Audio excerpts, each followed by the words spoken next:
Chapter 1660. Chen Yang asked Chen Xiang to wake him up again. Sun Ling slept too much and didn't need to worry about lack of sleep. Shi Shang didn't stop them either. Sun Ling was very unhappy that someone disturbed his sleep. He hugged Shi Shang's waist and buried his face in his arms. "You guys are so annoying. Boss, tell us where to go first, then we won't bother you." Chen Yang tried to maintain a smile. He couldn't be angry with his boss. "I don't know." Sun Ling refused to answer. "Boss, you said you remembered." Chen Yang reminded Sun Ling, "Did I say that?" Sun Ling turned to look at Chen Yang and shook his head in confusion. "I didn't say that. You must have remembered wrongly." "Boss." Sun Ling looked unhappy. "I don't know how loud you shout." Chen Yang was speechless. He waved for the others to follow him. He couldn't continue. The group of people took turns to communicate with Sun Ling. Sun Ling replied that he didn't remember and that he didn't say anything. Finally, he fell asleep and couldn't be woken up no matter how hard they tried. He fell into a deep sleep without saying anything. "That's enough." Shi Shang wrapped Sun Ling in his cloak and separated the people. "What are you looking for?" Now that they didn't even know the direction, and their boss refused to tell them where to go, Chen Yang was a little discouraged. He lowered his head and thought for a while before saying, "Half a year ago, a very strange area appeared in the Donglai continent. No matter what enters that area, it will become another strange thing after coming out. It's like two things fused together." That area wasn't big at first, but as time passed, the area covered became wider and wider. There were more and more strange species on the continent. They had strange abilities and were no longer existences that should exist in the Donglai continent. The major sects felt that they couldn't just sit and wait, so they discussed how to deal with that area. It's impossible to encircle it because it will continue to expand. Even the combined efforts of the sect's experts couldn't stop it from expanding. 3 months ago, we received news that another world was invading our world. In layman's terms, the two worlds were merging. When that area completely covers the Donglai continent, the Donglai continent will cease to exist and become a new world. World merging. Shi Shang was suddenly enlightened. All the things that he had thought were strange could now be explained. Why would there be things from the east in the Western world, forming a nondescript appearance? Why would dinosaurs that only existed in the Jurassic period appear here? Why would the immortal cultivation world appear in a world that was obviously about to enter modernity? Why didn't this world have a temporal background? Because different worlds were fusing. When one world covered another world, time would be blurred, and the creatures that appeared in that area would be forcibly fused with the creatures that appeared at the same time to form a new species. For example, monsters with turtle shells and octopus tentacles, or piranhas that were much larger than normal. Fuck. Which godly person came up with this idea? According to the guidance of the 9 revolving astrolabe, we need to find something here to stop it. However, the 9 revolving astrolabe was left on the ship by boss. "Didn't you guys plan to leave him behind?" Shi Shang raised his eyebrows. If they didn't have the 9 revolving astrolabe, how could they find it? Chen Yang was embarrassed. "Actually, we secretly memorized the route of the 9 revolving astrolabe, but we realized that the route slowly became blurred as we entered this place. Now, it seems that boss doesn't remember it either." Shi Shang looked at Chen Yang. "It's not just two worlds fusing." Chen Yang suddenly looked at Shi Shang. "It's many worlds fusing." Shi Shang propped up his chin. "The monster you saw earlier was called a dinosaur. It lived a long time ago, in an era before humans appeared. The world she was in probably fused much earlier than the Donglai continent. This was because the thing in the stomach of that strange underwater monster wasn't something that could be accumulated in 1 or 2 years. This world fused silently, subtly allowing this world to accept everything. No one felt that something was wrong or abrupt.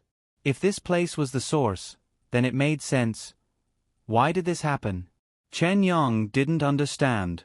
He had never heard of such a thing. These things were developed through repeated experiments and discussions by the seniors, but they weren't very accurate.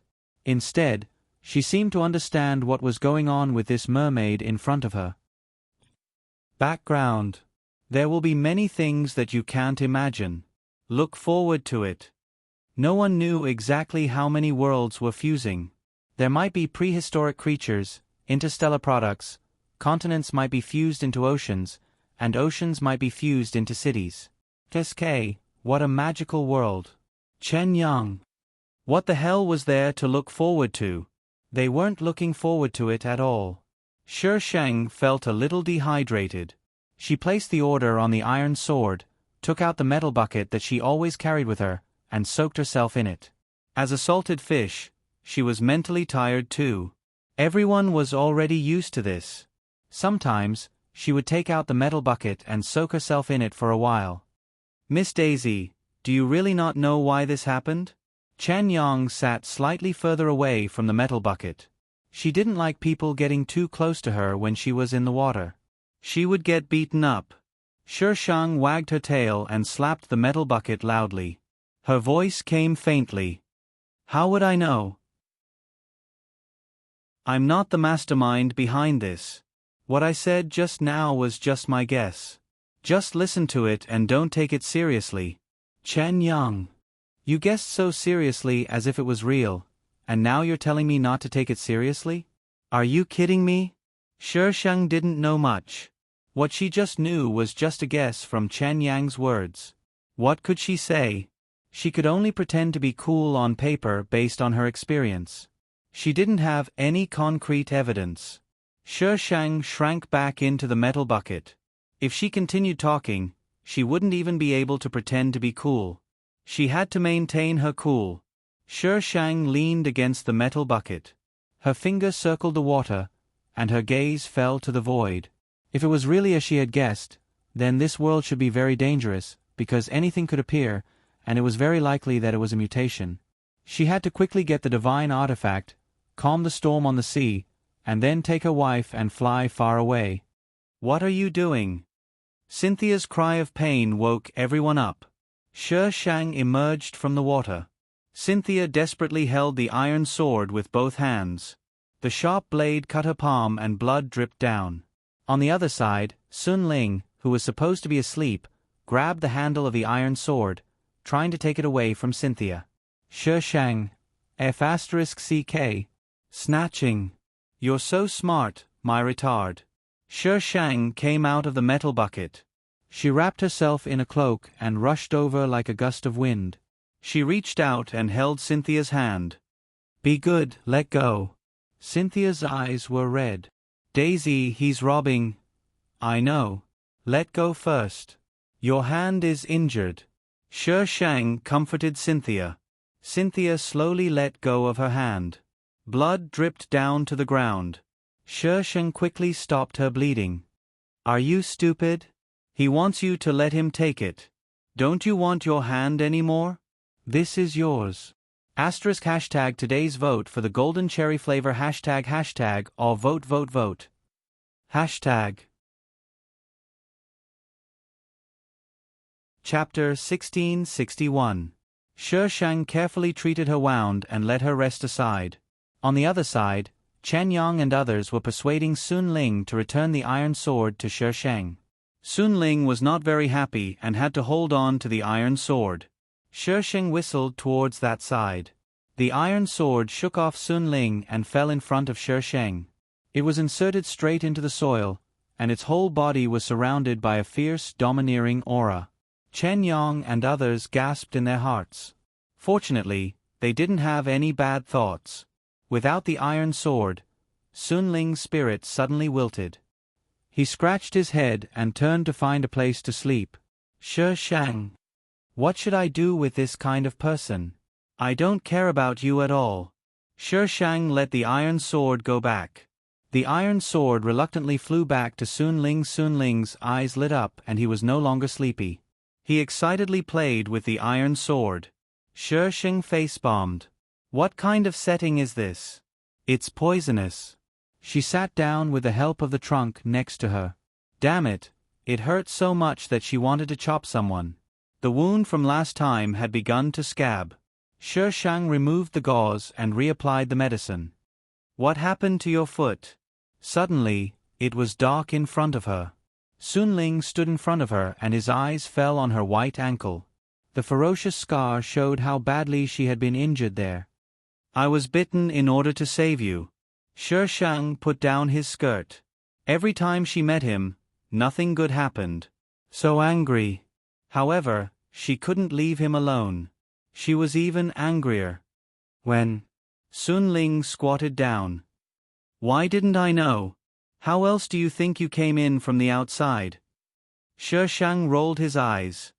I didn't know. Smile. Don't lower yourself to the level of this retard. Just treat him as a retard. Where's my sword? Sun Ling's hands were empty. The iron sword that he had been holding in his hand like a treasure just now had disappeared. Didn't you give it to me? Sun Ling tilted his head, serious and serious. You stole it, thank you. Shi Shang gritted his teeth. Gift my ass. If you weren't Feng Ci, you would have been chopped into pieces and fed to the dinosaurs. It's mine now.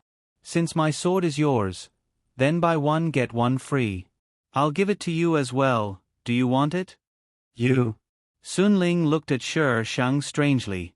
He slowly reached out his hand and stroked Shi Shang's blue hair. Shi Shang had a bad feeling.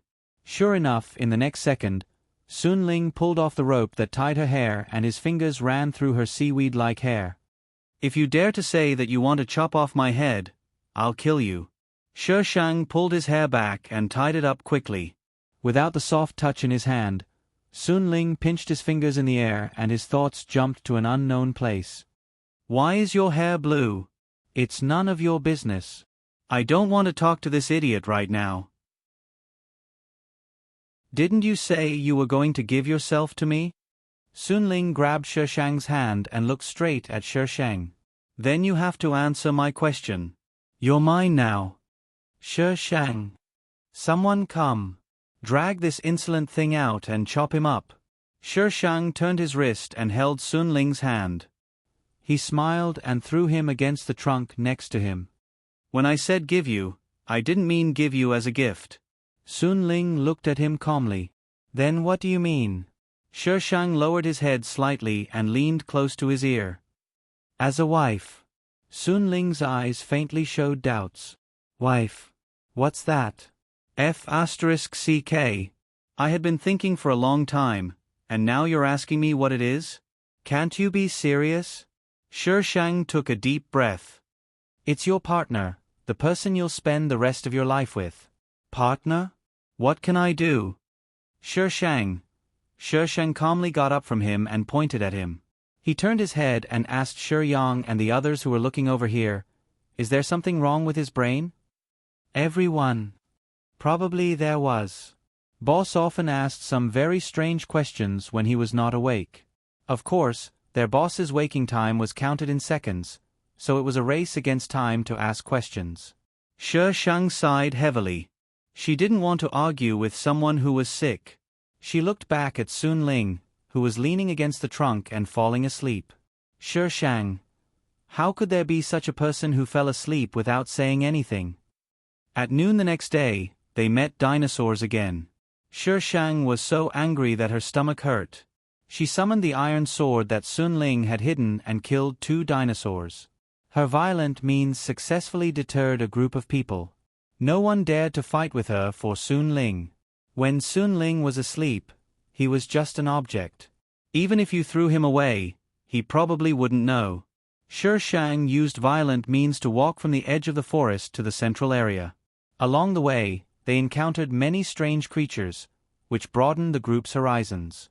When Sun Ling was awake, Chen Yang and the others said something to him and confirmed the general direction. It was the same direction that Shi Shang was going. The air in this place was filled with that violent aura.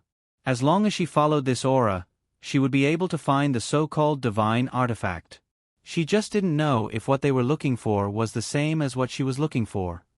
What is this? Everyone looked at the ancient ruins in front of them in surprise, the black round object above. Shi Shang looked up at the black round object. The interstellar thing was here. She calmly walked into the ancient ruins. The thing she was looking for was below. She would get the divine artifact, calm the tsunami, and leave this damned place. Miss Daisy. Chen Yang saw Shi Shang walking directly inside and quickly chased after her. Their boss was still with her. What? Isn't it a little risky for us to go in like this? Chen Yang was a little worried. The closer they got to the place, the more irritated he felt. It was as if he had some emotions that needed to be vented. Then how do you want to go in?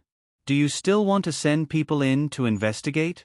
Do you think you're an archaeologist? This boss gave them the direction, but this place gave him a very uncomfortable feeling. If you don't want to go in, then stay here. I'll go in by myself. Hey! Chen Yang reached out to grab Shi Shang, but the iron sword was too fast. He couldn't even catch the corner of Shi Shang's clothes. He could only stomp his feet in anger. Our boss is still with you. Give her back to us first. If you want to go in and die, don't drag us down with you. Chen Yang was very angry, but now that she had gone down, he could only lead the others in. It was very dark inside. The entrance was a narrow tunnel. They couldn't even see the things on the walls, let alone chase after her. They didn't even see a shadow. Boss, don't wake up and make that fish unhappy. She'll throw you halfway. Recently, that fish seemed to be a little irritable. Not only that fish, but they also felt a little irritable. It was a very strange phenomenon. Asterisk, please vote. Please vote. Please vote. Chapter 1662. She didn't know if this relic was integrated or it originally existed. It was ancient everywhere, like an ancient country that disappeared in the legends. It had a long history. Shi Shang walked all the way down. Daisy, why do I feel colder and colder? Cynthia hugged her arms. It was okay when she was above, but the lower she went, the colder she felt. Shi Shang looked at the hole that was blown out. The cold air came from below. Cynthia followed her line of sight. I can't see anything. The hole was so wide that Shi Shang could go down with the iron sword. After a while of darkness, a faint light came from below. Bang! Shi Shang hadn't even gotten close to the light when the entire space seemed to have been rammed into by someone. It shook non-stop as seawater surged up from below, obscuring her vision. Her ears were filled with the deafening sound of crashing waves. What is this place? Sun Ling's confused voice was washed away by the sound of the waves. Shi Shang reached out to hold Sun Ling, stabilized the iron sword, and quickly reached the bottom of the sea. The seawater went up, and she went down. One could imagine how great the impact was. The impact was small, and the iron sword gradually stabilized. Below was an underwater palace, like the one in myths, but at this time it was full of coral and water plants, and only some outline of the palace could be vaguely seen. What is this place? Sun Ling asked again.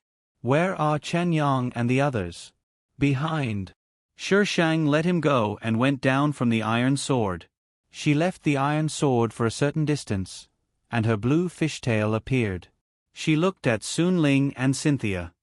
Stay here. You watch him for me. Don't let him come down. The last sentence was said to Cynthia. Okay. Cynthia didn't like Sun Ling very much. He had robbed Daisy before, but Daisy wasn't angry with him. What could she do? Shi Shang swayed her fishtail in the direction of the palace and soon disappeared from their sight. Bypassing the palace, Shi Shang felt that the violent air in the water was unprecedentedly strong. There was also a strange sound coming from the front. Shi Shang quickly climbed over the palace and reached an open space behind it. Clarissa, wake up. Give it to me. No, Clarissa, wake up. In the open space, Mona and Clarissa were entangled together. If it weren't for their shouting, Shi Shang would have thought that they were doing something indescribable. Give it to me. The scepter is mine. With it, I will be the ruler of the sea. Clarissa's voice was very sharp, and her face was faintly ferocious. It was not hard to imagine that this body belonged to a witch. Clarissa clutched Mona's neck tightly. Give it to me, give me the scepter. Sher Shang saw a scepter pressing down on Mona's body. The tyrannical aura was coming from that scepter. Sher Shang squeezed his wrist and swam over from the dark. He grabbed the corner of the scepter and pulled it out from under Mona. Sher Shang appeared all of a sudden, and Mona was suppressed by Clarissa. How could he compete with Sher Shang? He could only watch as the scepter was taken to the other side by Sher Shang. Let me borrow it. Sher Shang waved the scepter in his hand at them. It's mine. That's my scepter. Give it back to me. Clarissa let go of Mona and threw herself at Sher Shang. Her eyes were occupied by black, and as Clarissa's soul was completely suppressed. Hey, you can't say that. Sher Shang swung his fishtail gently, and his colorful caudal fin drew ripples in the sea. Your name isn't engraved on it. How can it be yours? Besides, I'm just borrowing it. I'll give it back to you later. Clarissa threw herself at nothing, and her face became more ferocious. Take the scepter and leave. Mona grabbed Clarissa's foot and shouted at Sher Shang. The scepter must not fall into Clarissa's hands. Sher Shang looked at the two people over there, and lowered his head to study the scepter. How do I use this thing? Do I need to chant a spell? Or do I just need to chant it silently? Calm the storm on the sea. She was now at the bottom of the sea. Even if the storm calmed down, she wouldn't know. Hey, do you know how to use this thing? Mona was so angry that he almost vomited blood. He asked her to take the scepter away. Why was she still standing there? Clarissa kicked Mona in the stomach and waved her arm.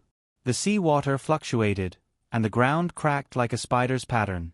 As the waves of the sea became bigger and bigger, the cracks expanded, and the sea water poured into the cracks. Boom! The whole palace began to shake. Clarissa laughed crazily, but the next second, she seemed to be caught by someone. Her body froze in the distance, and the expression on her face changed very quickly. It was distorted, ferocious, painful, or angry. Mona, don't let her succeed. Clarissa. Mona got up from the ground and stood at the other end of the crack. The seawater poured in and blocked his way. Ah! Clarissa screamed. The witch seized her body again. She showed a strange smile on her face and quickly swept toward Sher Shang. Wait a minute. Sher Shang raised the scepter and shouted to stop. The witch's body reflexively stopped. You want to beg for mercy? It's too late. A mermaid wants to go against me? You're not qualified. No, I want to ask, how to use this thing. Sher Shang's face was calm. The water around her surged, but her body didn't move. The witch. Do you think I'll tell you? After a moment, the witch laughed, as if she had heard a funny joke. Are all you mermaids so stupid? Don't you have brains? How could she tell her how to use the scepter, this idiot? Then why did I keep you here? What can you do to me? I can stab you to death with one finger. Really? Then you're great. Do you want me to give you an award? Sher Shang smiled strangely. The smile on her face was a little strange, and it made the witch feel a little uneasy. She was just a mermaid. What was there to worry about? Just as the witch finished consoling herself, Sher Shang suddenly released her grip on the scepter. The scepter shot forward like a wild horse, parting the undercurrent of seawater at lightning speed. The witch was thrown to the ground by the surging water on both sides. The scepter was stabbed into a bump in the main gate of the palace. Crack, boom. If it was a magnitude 3 earthquake just now, it was now a magnitude 8 earthquake. All the water rushed in the direction of the scepter, forming a huge whirlpool. The witch looked at the scepter in disbelief, then suddenly stared at Sher Shang. What did you do? Sher Shang's eyes curved into a smile. Take a guess. How would I know what happened? It went over by itself. Keep it cool. The witch. The whirlpool grew bigger and bigger, and everything around was sucked into it. Sher Shang retreated and quickly swam back to where the iron sword was. The whirlpool behind him chased after him, ruthlessly destroying the palace. The whole palace was sinking.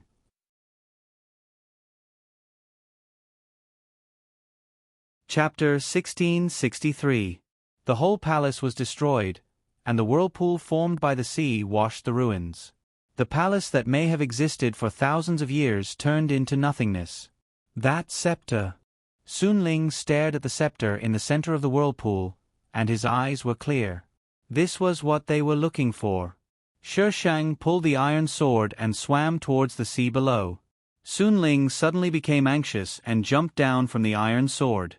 The seawater coming from the iron sword almost suffocated Sun Ling. "Hey, you!" Cynthia didn't catch Sun Ling and could only watch as Sun Ling entered the undercurrent of the sea. Shi Shang heard the sound and looked back, only to see Sun Ling being washed by the sea water. Her mouth twitched and she quickly swam back. She pushed him back into the range of the iron sword and looked at him coldly. "What do you want?" "The scepter." Sun Ling stared at the scepter. "Don't tell me you like it." Shi Shang gritted her teeth. That thing was evil and didn't look like the so-called sea god's thing at all. Even if it belonged to the sea god, it was still an evil sea god. "We came for it." Sun Ling spoke seriously with a bit of power when he was sober. "I must get it." "No." Shi Shang forcibly pulled him onto the iron sword. She also jumped up and hugged the struggling Sun Ling from behind. "That thing is dangerous. You can't go." "Let's go." She felt that it was dangerous, so one could imagine how dangerous it was. It was not that she was afraid of the scepter, but she had two people with her at this time. If they went against the scepter, she couldn't calculate the consequences for the time being. She couldn't guarantee their safety, so she didn't want to deal with the scepter rashly. The iron sword went deeper into the sea with the sinking ruins. "Let me go." Sun Ling pulled Shi Shang's hand away. Seeing that he was getting farther and farther away from the scepter, he became more and more anxious. "Why are you stopping me? Let me go." "Stop it. Be good." Shi Shang grabbed his hand and said, "Go out first. I'll get it for you when I have the chance." There was a faint light flickering in Sun Ling's hand. Shi Shang clenched his hand. The light shone brightly for a moment and then disappeared. Sun Ling looked at her strangely. Strange. Why couldn't he control his body? He clearly wanted to attack her, but in the end, why did he have a kind of... What was that feeling? He couldn't describe it. It was a feeling that he had never felt before. "Do you think I'm so beautiful that you can't bear to part with me?" Shi Shang lifted Sun Ling's chin and smiled. "No." Sun Ling snorted and turned his head away. He was not reluctant to part with her. But what kind of feeling was that? Out of the corner of his eye, Sun Ling glanced at Cynthia, and a light flashed in his hand, striking towards Cynthia without warning. Cynthia fell into the water in a daze. Shi Shang quickly pulled her back. Being suddenly thrown into the water, Cynthia choked on 2 mouthfuls of water and coughed violently on the iron sword. "You're crazy." Cynthia had endured Sun Ling for a long time. He had robbed Daisy's things before, and now he inexplicably threw her into the water. Sun Ling didn't hear Cynthia's words at all. He stared at his hand. He didn't have that kind of feeling. He only had it when facing her. It was strange. "Are you listening to me? Are you crazy?" Cynthia's face was red with anger. A strand of blonde hair fell over her ear. She pulled it back irritably. "Daisy is so good to you. What else do you want?" "Cynthia." Shi Shang stopped her. "Don't say it." Cynthia frowned. Her lips squirmed twice, but she didn't continue. She moved to the end of the sword and distanced herself from Sun Ling. She really didn't understand what Daisy saw in this strange person. Why was she so indulging him? Sun Ling didn't listen to Cynthia at all. He was still struggling with why he couldn't do anything to Shi Shang. He even forgot about the scepter. Bang!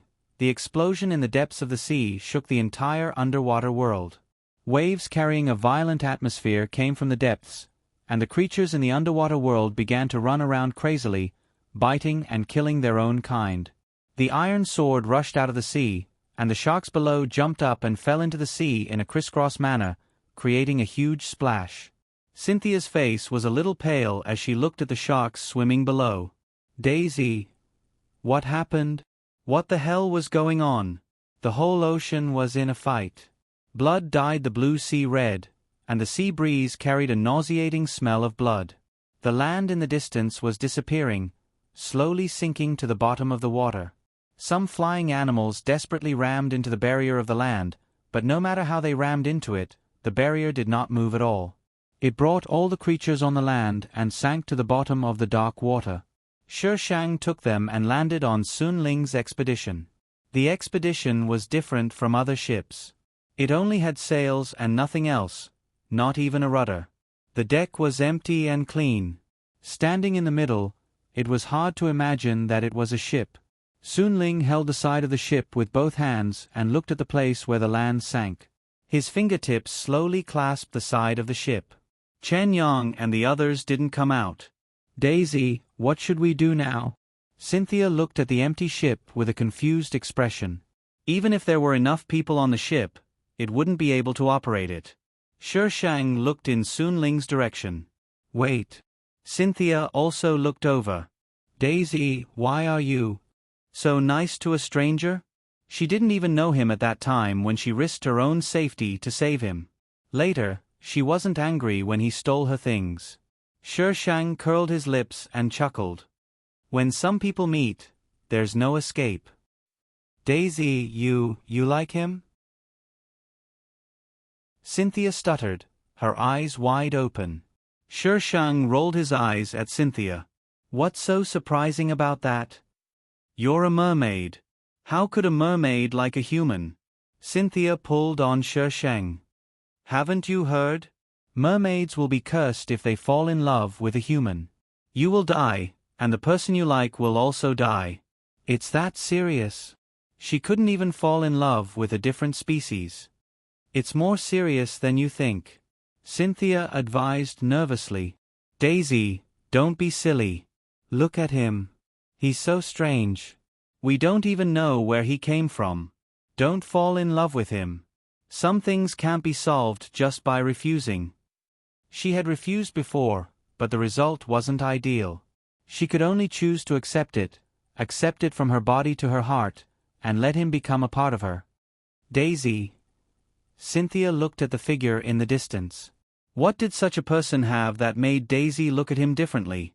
Sun Ling stood by the side of the ship for a long time. Shi Shang didn't go over to disturb him. After all, Chan Yang's group hadn't come out of the mainland yet. He was probably in a very bad mood at this time. But when it was almost dark, Sun Ling was still in that position. When Shi Shang went over to take a look, this guy had already fallen asleep. To be able to fall asleep while standing, there was really no one else. Shi Shang carried him into the cabin. There were rooms in the cabin, and they were very clean, unlike the previous pirate ships, which were dirty and messy.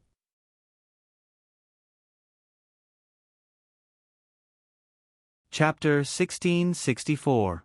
The storm came in the evening, and the expedition shook violently, up and down like a roller coaster.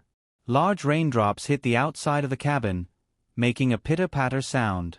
Sun Ling opened his eyes in a daze, and he called out in a hoarse voice, "Chen Yang." Then he remembered that Chen Yang and the others were not there. He sat up, and the quilt covering him slipped off. He held the quilt and looked at it for a long time, and his confused eyes gradually became bright. How long did he sleep? How are Chen Yang and the others? Sun Ling got out of bed. Perhaps he had slept for too long, his head was a little dizzy, and the ship was shaking violently. He lost his footing and fell to the ground. The coldness came from the floor, and the roar of the tsunami shook the floor. He sat on the ground for a while, then stood up, opened the door, and stumbled out, all the way to the innermost room of the cabin. The hull shook more violently, and Sun Ling was bumped to the left and to the right in the passage. It was not a long passage, and he walked for a long time before reaching the last room. He reached out and pushed the door open, and flashed into the room. After a while, the hull regained its stability, and there was a faint golden light flowing around the hull. Sun Ling came out of the room, and his face was a little pale. He walked more violently than when the ship was shaking. He held onto the ship, and his head was full of sleepiness, and he wanted to sleep. So shaky. Sun Ling could barely open his eyes. His body leaned against the cabin, and there was a faint tendency to slide down. He didn't know if it would hurt when he fell to the ground. Sun Ling thought vaguely, but he didn't have the intention to open his eyes and change to another place to sleep. However, after waiting for a while, there was no cold touch, but some warmth wrapped around him. He rubbed comfortably and fell asleep with satisfaction. Shi Shang looked at the person rubbing his chest. He really should take a picture of this and show him what he did. The storm on the sea did not stop, and the sea creatures fought like crazy. All the sea areas were in chaos. The sea became a slaughterhouse, and no one dared to go into the sea again. All the ships were docked at the port, and everyone watched the fish jump out of the sea and bite each other all day long. The scene was strange and horrifying. What the hell is going on? What the hell? How can we live like this? Didn't someone go looking for the treasure of the sea god before? I think it's because they offended the sea god that this happened. Only the sea god has such an ability. Someone must have offended the sea god. What should we do? If we don't quell the sea god's anger, how are we going to live in the future? Myron and his subordinates stood in the crowd and looked at the distant sea. The sky was dark and gloomy, and the wind was raging against the waves. The deafening sound of the waves was like an alarm bell, ringing in everyone's hearts. A storm was coming. In the past, the storm was only on the sea, but now it had extended to the harbor. If it continued, who knew if the harbor would be destroyed? However, they couldn't leave the harbor now. The sea was raging with storms, and going out to sea would be suicide. The people at the port began to disperse and return to safety. Just as Myron was about to leave, one of his lackeys suddenly pointed into the distance and shouted, "Captain, there's a ship is coming." Myron was shocked and snatched the binoculars from his younger brother's hand. A ship he had never seen before was slowly sailing towards the port. There was not a single person on the ship. It was like a ghost ship, passing through the strong wind without the slightest bump. Myron broke out in a cold sweat. What was that, however, when he looked carefully? He saw a golden-haired girl standing on the edge of the deck. He recognized that golden-haired girl, Cynthia. She's back. Myron took the binoculars and ran towards the place where the ship was anchored. "Captain! Who's back? Captain, wait for us!" The people around saw that the group of pirates were heading towards the harbor, and they all had a crazy look on their faces. However, some people found it strange and used binoculars to look at the sea. "A ship is coming." Soon, someone shouted. Everyone was shocked. A ship was coming? Ever since the storm raged on the sea, they hadn't seen a ship here for a long time. "No, why isn't there anyone on the ship?" "No one." "Damn, there's really no one. It's coming towards us. No one's driving it. Could it be a ghost ship?" Myron watched the unmanned ship stop in front of him. Cynthia probably recognized him and waved at him. A flash of blue jumped into Myron's line of sight. His heartbeat suddenly sped up. She was really back. The mermaid was back. Shi Shang didn't intend to get off the ship. Instead, she asked Cynthia to call Myron on board. Myron, who got on the ship, was a little dumbfounded. Was this a ship? Was she kidding him? How could this ship be operating? But the fact was that it was operating, and it was safely anchored at the harbor without anyone driving it. All his years of sailing experience felt fake. Myron took a few deep breaths. She was a mermaid, and he had seen her abilities before. It wouldn't be strange if she had other skills. Calm down. Calm down. Miss Daisy, you're back." Myron carefully looked at Shi Shang. She was no different from when they parted. "Yes." Myron swallowed. "Miss Daisy is really amazing. You can come back safely in such a strong storm." After the flattery was done, Myron immediately cut to the chase. "Well, at sea. What happened?" Shi Shang raised her head slightly and looked at Myron calmly. Her red lips were slightly red, and her soft voice fell into Myron's ear. "Do you want to know?" Myron nodded. A strong desire for knowledge rose in his heart. Everyone here wanted to know what happened. I don't know either. Myron, why are you acting like you know if you don't know? Myron felt that the mermaid in front of him must know, but she didn't want to tell him. Miss Daisy, may I know why you came back this time? She was so powerful that she could go to a bigger harbor without a problem. Why would she come to their private harbor? She must have something to do. Myron wasn't arrogant enough to think that she came back for him. Shi Shang supported her chin and tapped her fingertips.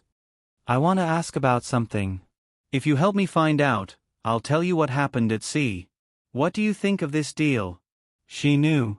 Myron was silent for a moment. What does Miss Daisy want to find out? Sea god Hillary. Hillary? Myron was shocked. What happened at sea really has something to do with the sea god. Shi Shang raised her eyebrows. If you find out what I want, I'll tell you. What do you want to find out about the sea god? He knew a lot about the sea god, or rather, those who traveled on the sea would know a thing or two about the sea god. All information about him, including different versions of legends, mainly related to him.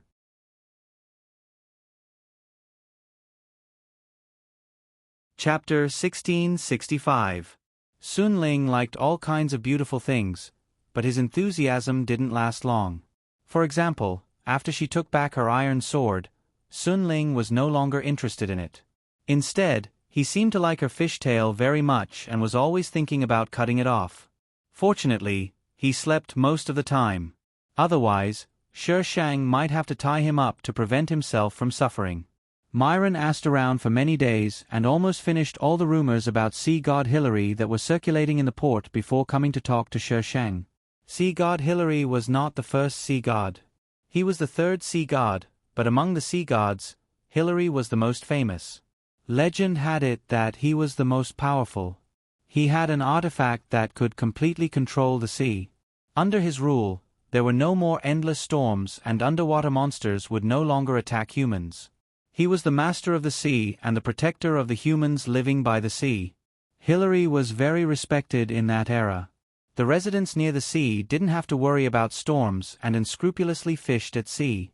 It was rumored that in that era, under Hillary's protection, the residents near the sea lived the best life and had already surpassed humans in other areas. Humans unscrupulously fished the creatures in the sea and became greedier. That was when the change began. The sea once again set off storms and attacked the cities on the coast. Wave after wave of people died and human bodies floated on the sea. Humans desperately called for their protector, Hillary, but the sea god who once protected them never appeared again. This disaster lasted for about 10 years before the anger of the sea gradually subsided. But since then, sea god Hillary disappeared. Some people said he died, while others said he left. The first version said that Hillary died because another god had a conflict with Hillary. Because the humans near the sea lived too well, the other god was jealous of Hillary, so that God and Hillary fought at sea. In the end, Hillary died and the sea was so angry. The second version said that Hillary left because humans were too unscrupulous in felling the creatures in the sea and angered Hillary. Hillary was not only the sea god of the humans, but also the sea god of the creatures in the sea. What humans did angered Hillary, so he left and no longer protected humans. Without Hillary's protection, humans could no longer travel freely on the sea. Any storm could kill them. Humans really restrained themselves a lot. After that, various rumors about Hill began to spread.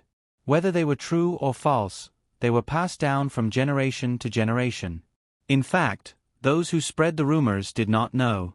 With the advent of modernity, science replaced myths and superstitions. Whether Hillary really existed had been questioned. In the end, Hillary almost became a legend in books. Only people who had lived by the sea for generations believed that Hillary really existed. Only the pirates and a few people still believed that there was an artifact in Hill's treasure that could control the sea. Hillary had a divine artifact at that time? Myron flipped open a few ancient books. These are a few ancient books that have been passed down. According to the paintings on them, the artifact has always been with Hillary. Look, here and here, Hillary has this thing in her hands. Myron pointed to a few images of a man whose only important parts were covered. The object in his hand was very similar to the scepter Shi Shang had seen under the ruins. Perhaps it was because it was too long ago, and the person who painted it wasn't very skilled, so it didn't look very similar. This should be a divine artifact. Myron said, rumor has it that this artifact can control the sea. Many of us pirates actually yearn for the treasure of the sea god, but we haven't found any useful clues. A divine artifact that could control the sea, if anyone got it, would they still need to worry about storms? Would they still need to worry about encountering any dangers on the sea? The person who got the divine artifact would be the master of the sea and dominate the entire sea. The previous 2 sea gods also had this? Shi Shang's fingertips tapped on the old yellow book. The time of the painting was definitely not the era of the sea god. At that time, there was no such thing as paper. These things were probably organized and compiled after the appearance of paper. No. Myron shook his head. He flipped to the front. This is the second sea god, and this is the first sea god. The previous 2 sea gods didn't have the so-called divine artifact, only Hillary had it. Coincidentally, Hillary's strength was the most powerful of the 3 sea gods. All the credit must be due to the divine artifact that the previous 2 sea gods didn't have. Where did the divine artifact come from? Why did Hillary disappear? Was she dead or missing? Why was the divine artifact placed in that palace? The sudden loss of control of the sea was related to the divine artifact, but the divine artifact had been placed there for so many years without any problems. Why did something suddenly happen at this time? What did the fusion of the worlds have to do with the divine artifact? Was it just a coincidence, or a conspiracy? Where was the line connecting these questions? Right, there's another rumor. Myron slapped his forehead. An old fisherman at the port told me. He said that Hillary had a girl he liked, but that girl finally died in the sea. Not long after that girl died, the sea went out of control. Shi Shang raised his eyebrows slightly. Didn't they say that the sea was calm? Why did his beloved girl die in the sea? Myron shook his head. That old fisherman was a little delirious, and it was too long ago from Hillary's era. There were many details that were impossible to know. He summarized it as such. Hillary, scepter, storm, fusion of the worlds. Miss Daisy, can you tell me what happened on the sea now? I've already inquired about everything I can for you. Myron was afraid that Shi Shang would regret it. Shi Shang flipped through the pages with his fingertips, and the old yellow pages rustled. Finally, he stopped at a picture of Hillary holding up the scepter. Shi Shang curled his lips and tapped the scepter with his fingertips. Divine artifact? Myron was startled at first, then full of shock. Do divine artifacts really exist? Shi Shang glanced at Myron. Otherwise, do you think a human can cause a storm on the sea? Is this person the reincarnation of the sea god, or is he possessed by the sea god? Myron was speechless. He didn't say that. Why was he so fierce? Well, this fish was always so fierce. Then who got the divine artifact? Myron thought of a very important question. Why did the sea become a bloody storm? If the person who got the divine artifact wanted to dominate the sea, there was no need to make the entire sea a bloody storm. No one was controlling it. Myron had a strange expression on his face. No one was controlling it. Wasn't the divine artifact playing tricks on itself? Was there anything weirder than this? This was even more shocking than hearing that Hillary's divine artifact really existed.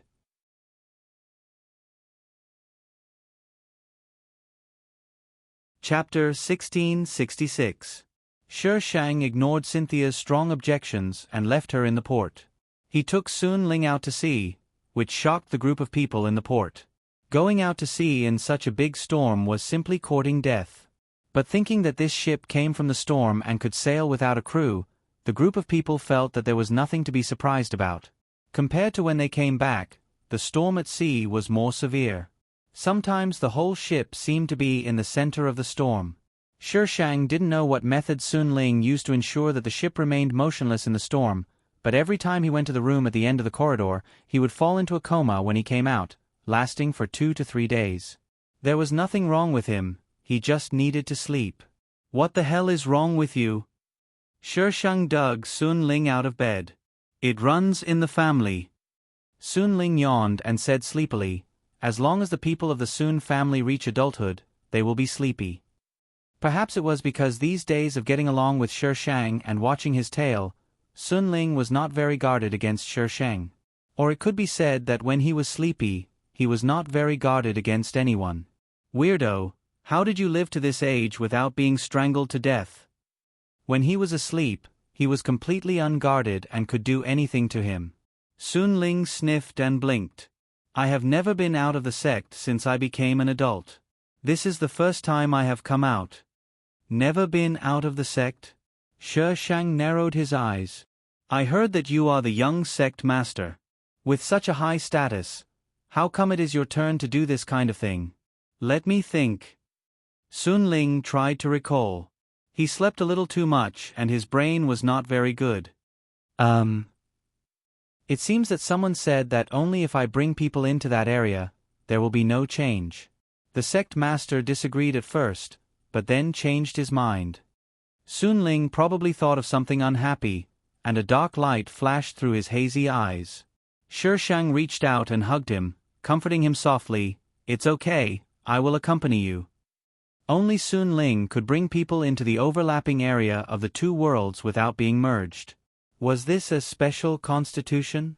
This kind of setting was either an unimportant cannon fodder or a villainous person. You are also looking for the scepter. What do you want the scepter for? To stop that area from expanding. How do we stop it? It was easier said than done to stop the fusion of the two worlds. It was not like there were two roly-poly toys next to each other. Taking away one would not be a problem. Sun Ling thought for a moment. Destroy the scepter. How do I destroy it? Sun Ling's eyes were half closed, and his head was about to fall asleep. Dong Ling. Shi Shang pinched him, but the latter did not respond. His eyes narrowed even more. Shi Shang pressed him on the bed and kissed him for a while. Sun Ling's sleepiness was dispelled. He asked innocently, "Why are you kissing me again?" Recently, he had become immune to kisses. She would kiss him whenever there was a disagreement, and every time he slept, he would be woken up by her like this. He was already used to her intimate behavior. He didn't really dislike her smell either. On the contrary, sometimes he quite liked it. Shi Shang rubbed his head. You just woke up. You're not allowed to sleep. Sun Ling tilted his head.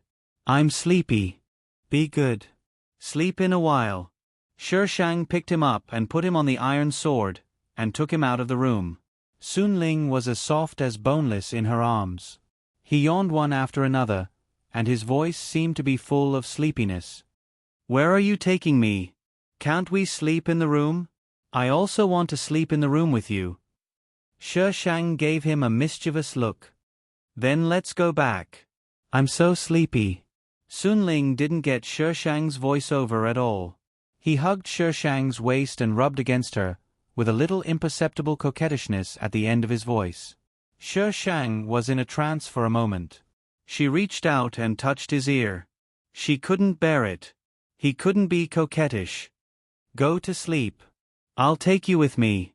Sun Ling looked up at her, and her vague figure was reflected in his misty eyes. Shi Shang leaned over and kissed him on the forehead. Go to sleep. Have we met before? Sun Ling asked strangely. Yes. Not only have we met, but we've also slept together. But I've never been here. Sun Ling sat up. Where have we met before? Last life. Sun Ling frowned. Liar. Shi Shang spread out her hands innocently. If you don't believe the truth, then I can't help it. The iron sword had taken them through the cabin and reached the deck. The ship was in a storm circle, and next to it was a tornado that rose into the sky. Some strange buildings appeared farther away on the sea. These buildings were completely reinforced concrete, and the colors were mainly gray and black. From a distance, it looked like a black monster crawling there. Half of it was soaked in water, and the other half was being baptized by the tornado. What is that? Sun Ling was startled by the strange building. He broke away from Shi Shang's arms and stood on the iron sword to look out. What a strange thing, I've never seen it before. The buildings of the future world, things that don't belong to this world. Things that don't belong to this world. Sun Ling thought of the things that appeared in their world. Those things didn't belong to their world, but they were invading that world. Yes. Such a large building was brought over, which proved that the place where the worlds overlapped was very large. Boom! As soon as Shi Shang's voice fell, the building over there suddenly exploded, setting off a huge wave. The wave was like a monster that raised its body and fell heavily, pushing towards them. A column of water condensed from the white waves and shot towards the hull. Shi Shang's beautiful eyes widened slightly. Damn it! I was just passing by and you attacked me. Do you still have any morals? The water column had already arrived in front of them and hit the side of the ship. The golden light flowing on the hull suddenly became chaotic, and the sense of stability disappeared. The whole hull shook rapidly. The water column was like a sharp knife, destroying the hull. Almost in an instant, the ship was cut into several large pieces and sank into the water. Seawater and rain mixed and hit Shi Shang's body, instantly becoming a drowned rat. She wiped her face. Your defense is so weak. The hull defense was made by Sun Ling. There was no problem before, so Shi Shang didn't reinforce it. Who knew that it would be so vulnerable? Sun Ling's body was also wet. He looked down at Shi Shang. Is it weak? But I'm already the most powerful person in our sect in terms of enchantments. Shi Shang. It wasn't that Sun Ling's defense was weak, but that the power was too terrifying. The moment it came over, Shi Shang felt a little creeped out, as if there was a force that could destroy the world roaring around her. To be honest, she had stayed in so many planes, but this was the first time she had such a creepy feeling. Shi Shang licked the corner of her lower lip, and a faint strange light burst out of her eyes, reflecting the turbulent sea in the distance, treacherous and eerie. This is so King. Exciting. Life with challenges was not so boring. He, you speak so righteously. If you couldn't change planes and start over, you would have run away long ago.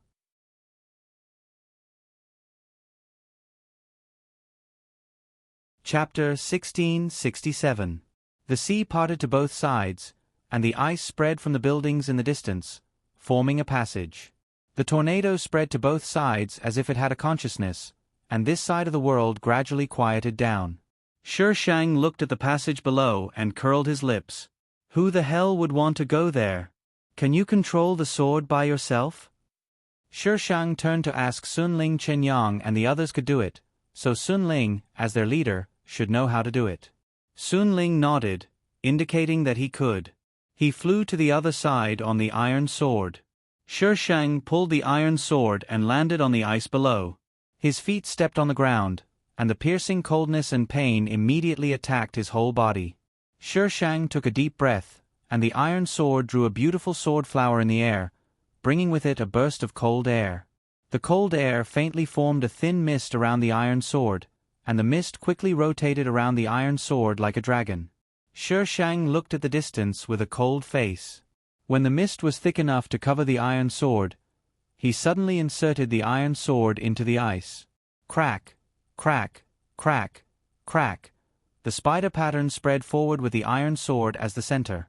At first, it was slow, but the further it went, the faster it became. In the blink of an eye, it had spread to the end of the ice passage.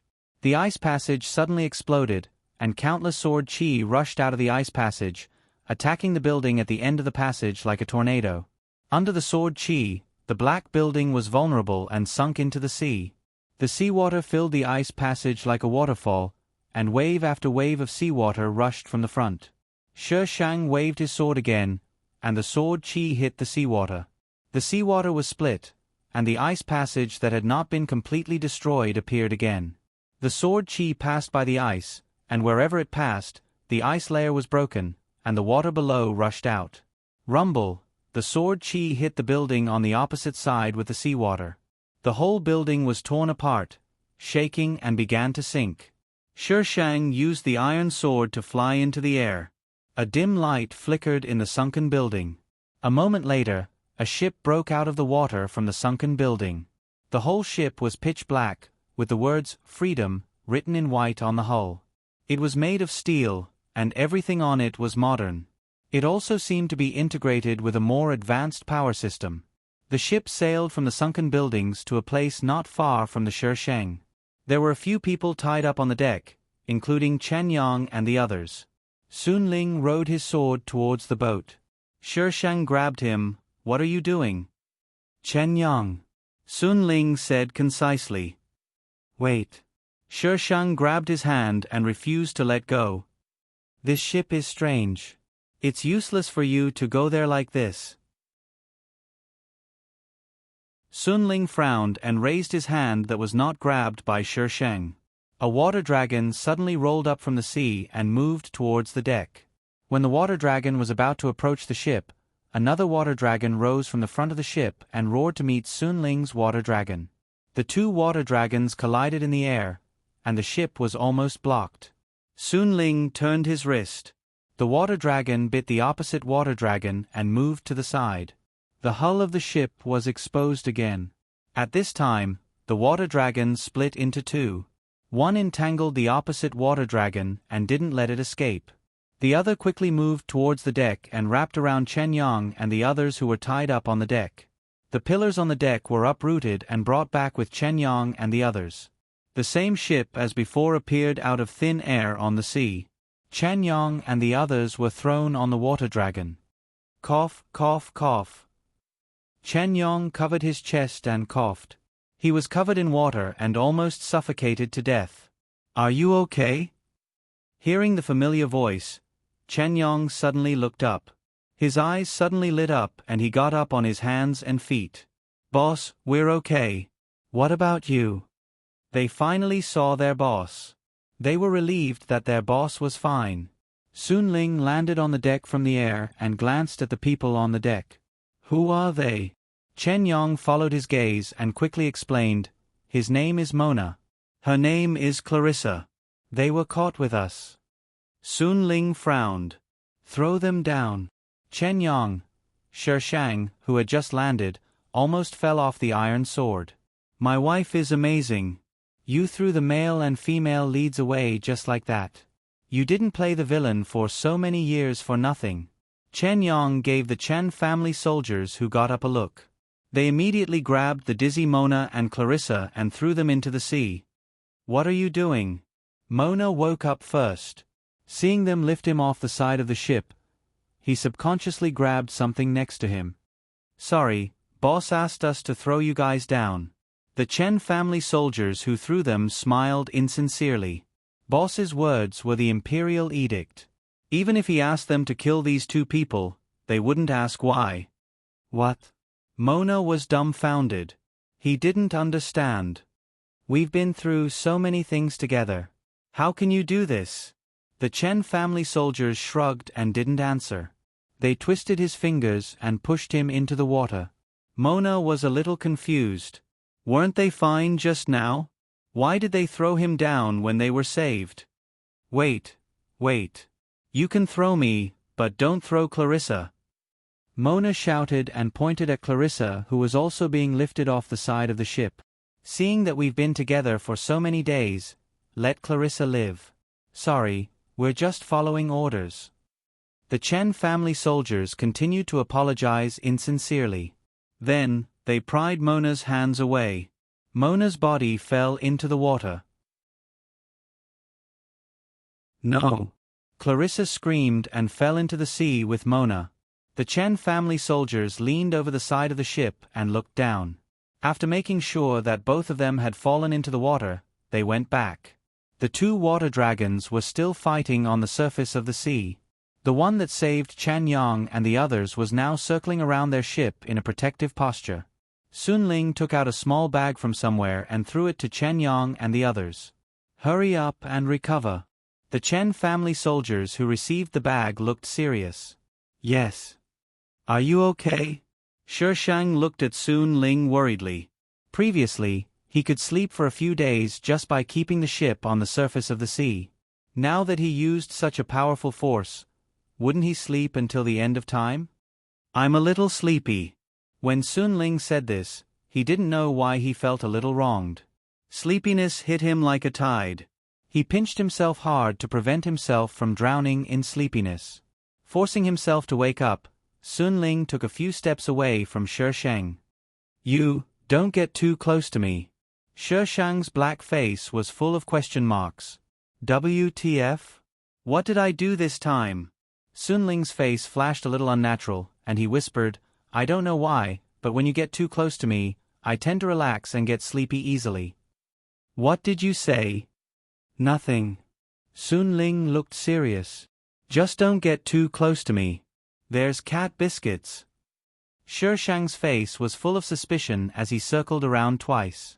Then, he simply turned his attention to the black ship on the opposite side. Let's sink this black ship first. It's everyone's responsibility to eradicate pornography and black people.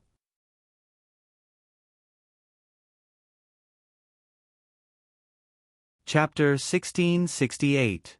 There was no one on the black ship, but Shi Shang could feel the violent aura lingering around the entire ship. The scepter was on the ship. Shi Shang took out a few energy balls and flew towards the black ship.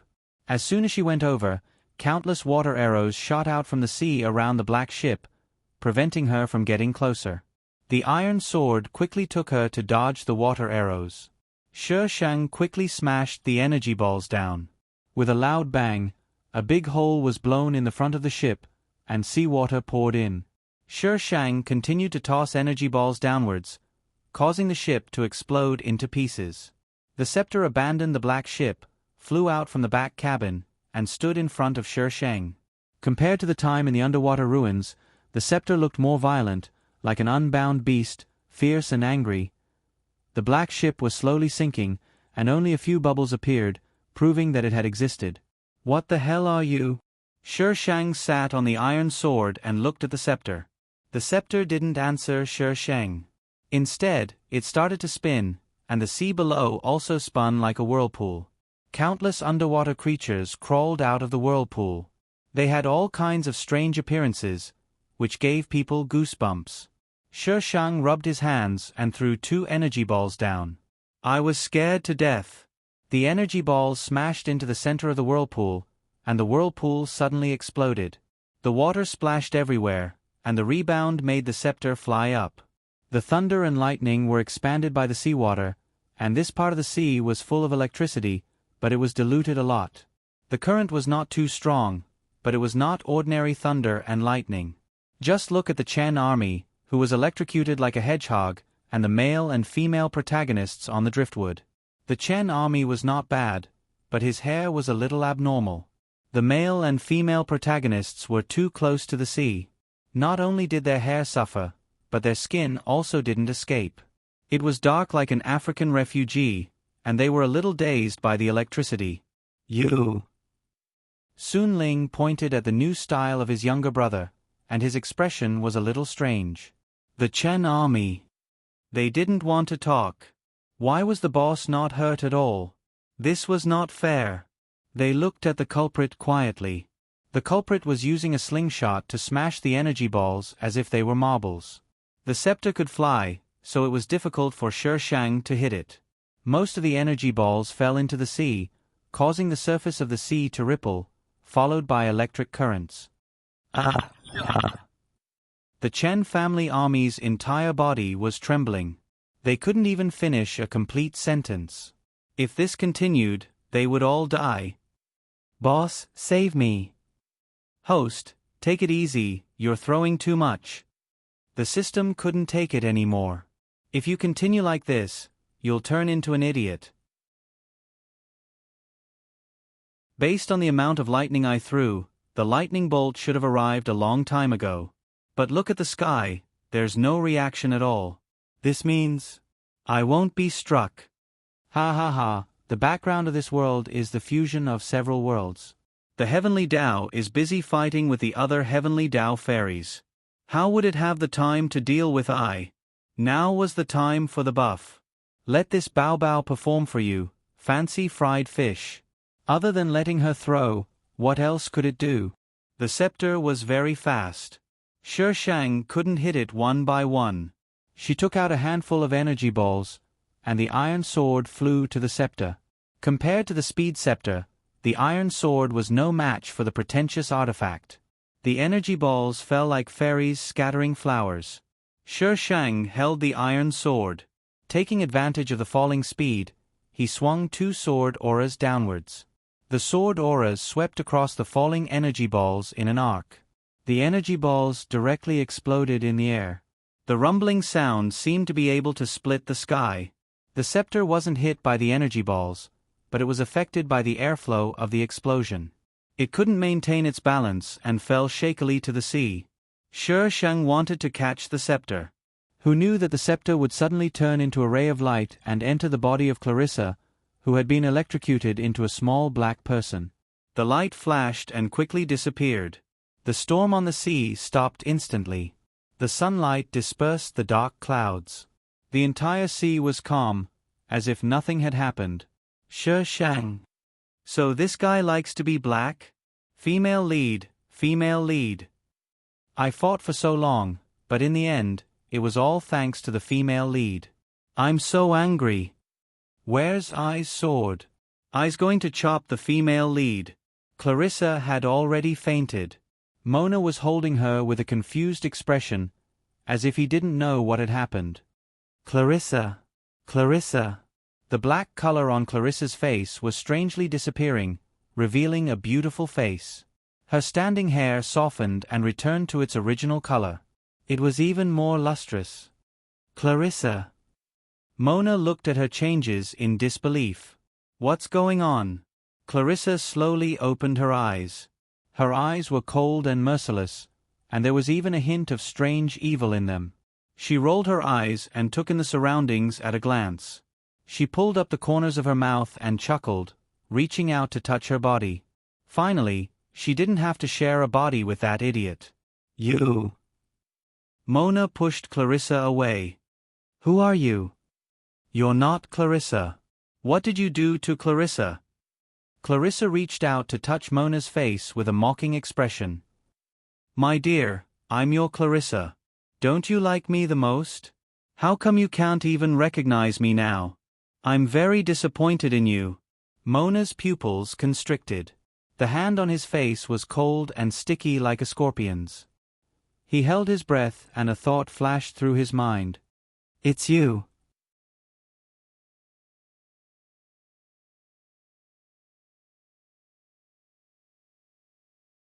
Chapter 1669. The witch waved her hand slightly, and the scepter appeared in her hand. She waved the scepter in the air, and the seawater seemed to have a life of its own, forming a water bridge in the air. One end of the water bridge was connected to her, and the other end extended to Sun Ling's boat. The witch withdrew her foot from Mona, and stepped on the water bridge to walk up. Every step she took was as domineering as a queen. Mona emerged from the water after the witch left. He breathed in the fresh air again, and it made him feel like he had survived a disaster. He wiped his face and looked at the witch who was already in the air. He couldn't suppress the anger and hatred in his eyes. Hey, she's coming. Help the boss to the inside first. The rest of you, don't panic.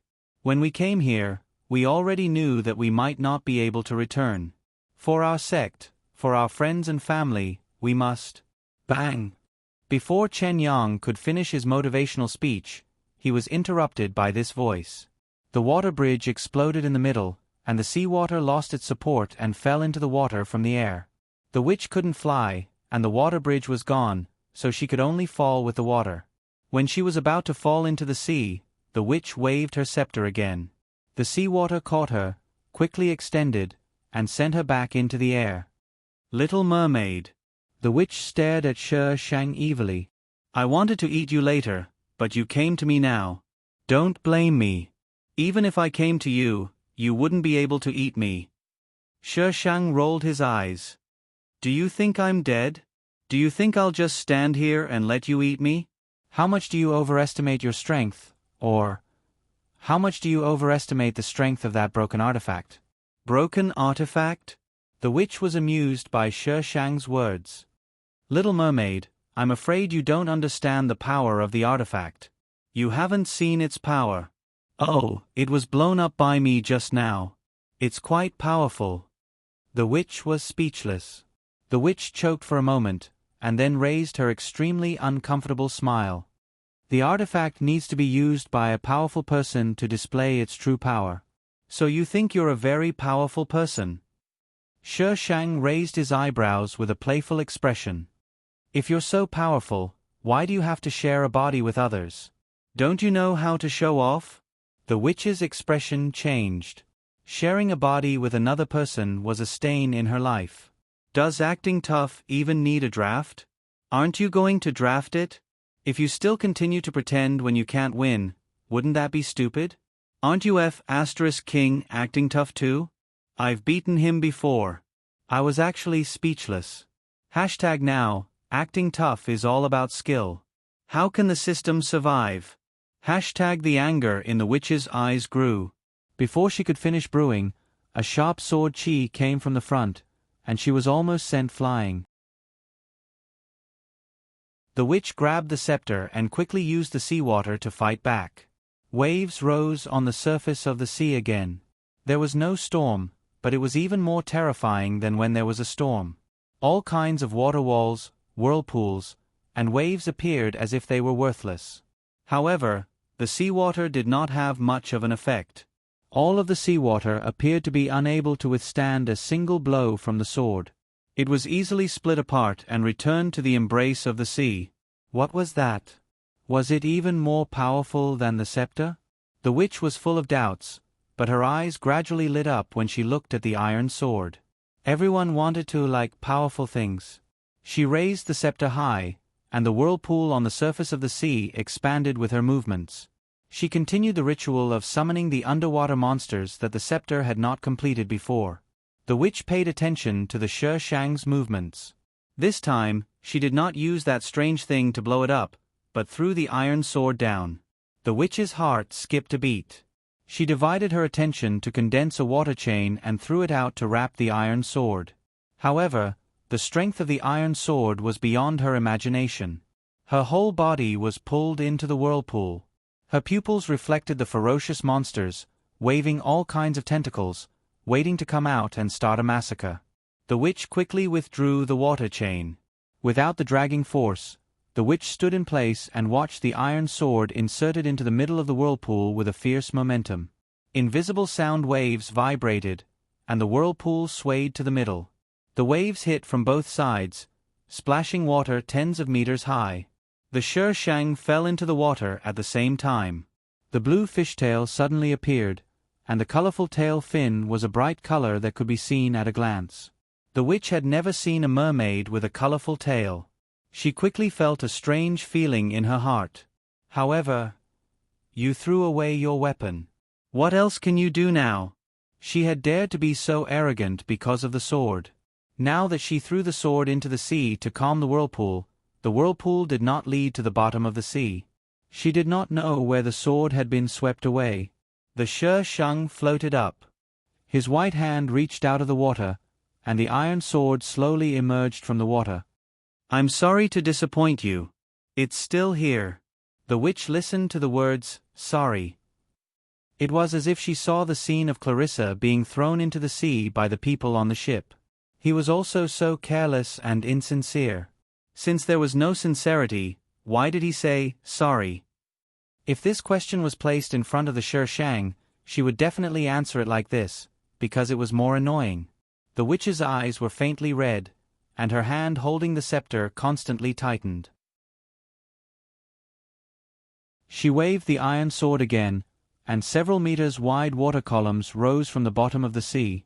They rushed toward the Shi Shang at the same time.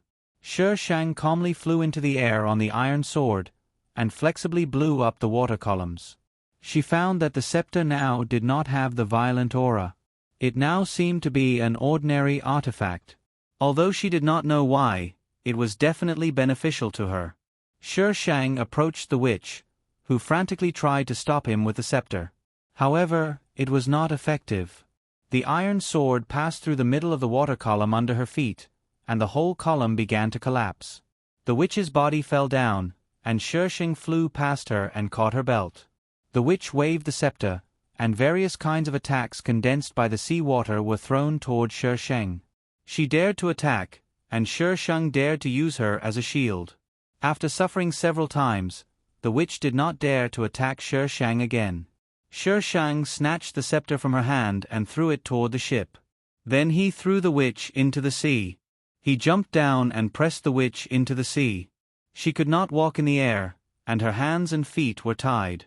But in the sea, she was not afraid that she could not beat a retard. Anyhow, it was a fish. The witch occupied Clarissa's body. This body had lost the protagonist's aura, and Shi Shang did not have any difficulty in fighting her. The witch had some skills. She knew witchcraft, and several times she wanted to continue to summon the scepter, but she was interrupted by Shi Shang. The witch probably did not expect that she would be killed here by Shi Shang before she had the chance to dominate the sea. "I will not let you go even if I die," the witch roared unwillingly. She had clearly obtained the scepter and could have dominated the sea, but why was she still killed by a mermaid? "Then you die first, and see if you have a chance to take revenge." Shi Shang smiled and put the iron sword into the witch's body.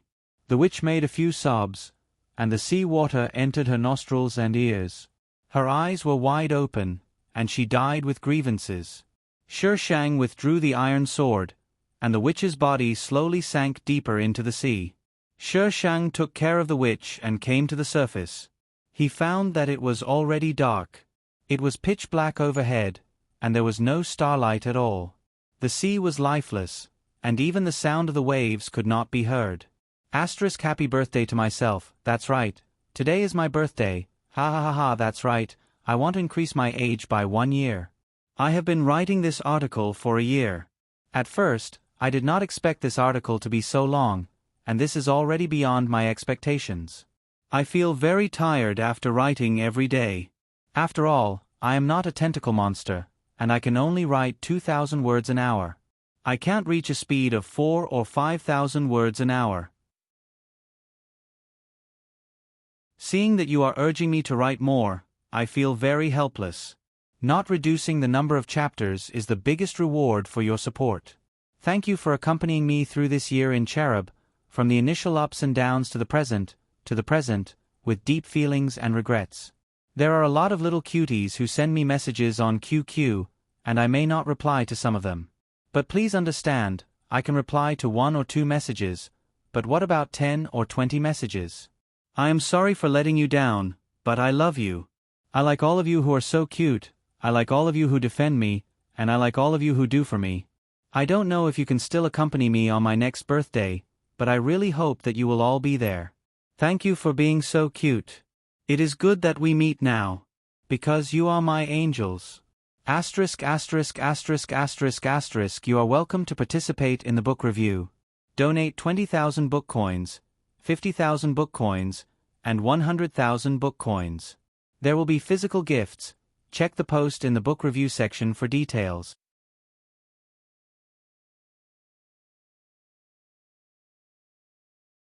Chapter 1670. Shi Shang found the ship. Everyone was still there. The scepter stood in the middle of the deck, glowing faintly. "Miss Daisy." Chen Yong wiped his cold sweat and walked over. "Where's that woman?" "Dead." "Dead? She died just like that?" It was a little unbelievable. She seemed very powerful before, but now she died just like that. Shi Shang glanced at the deck.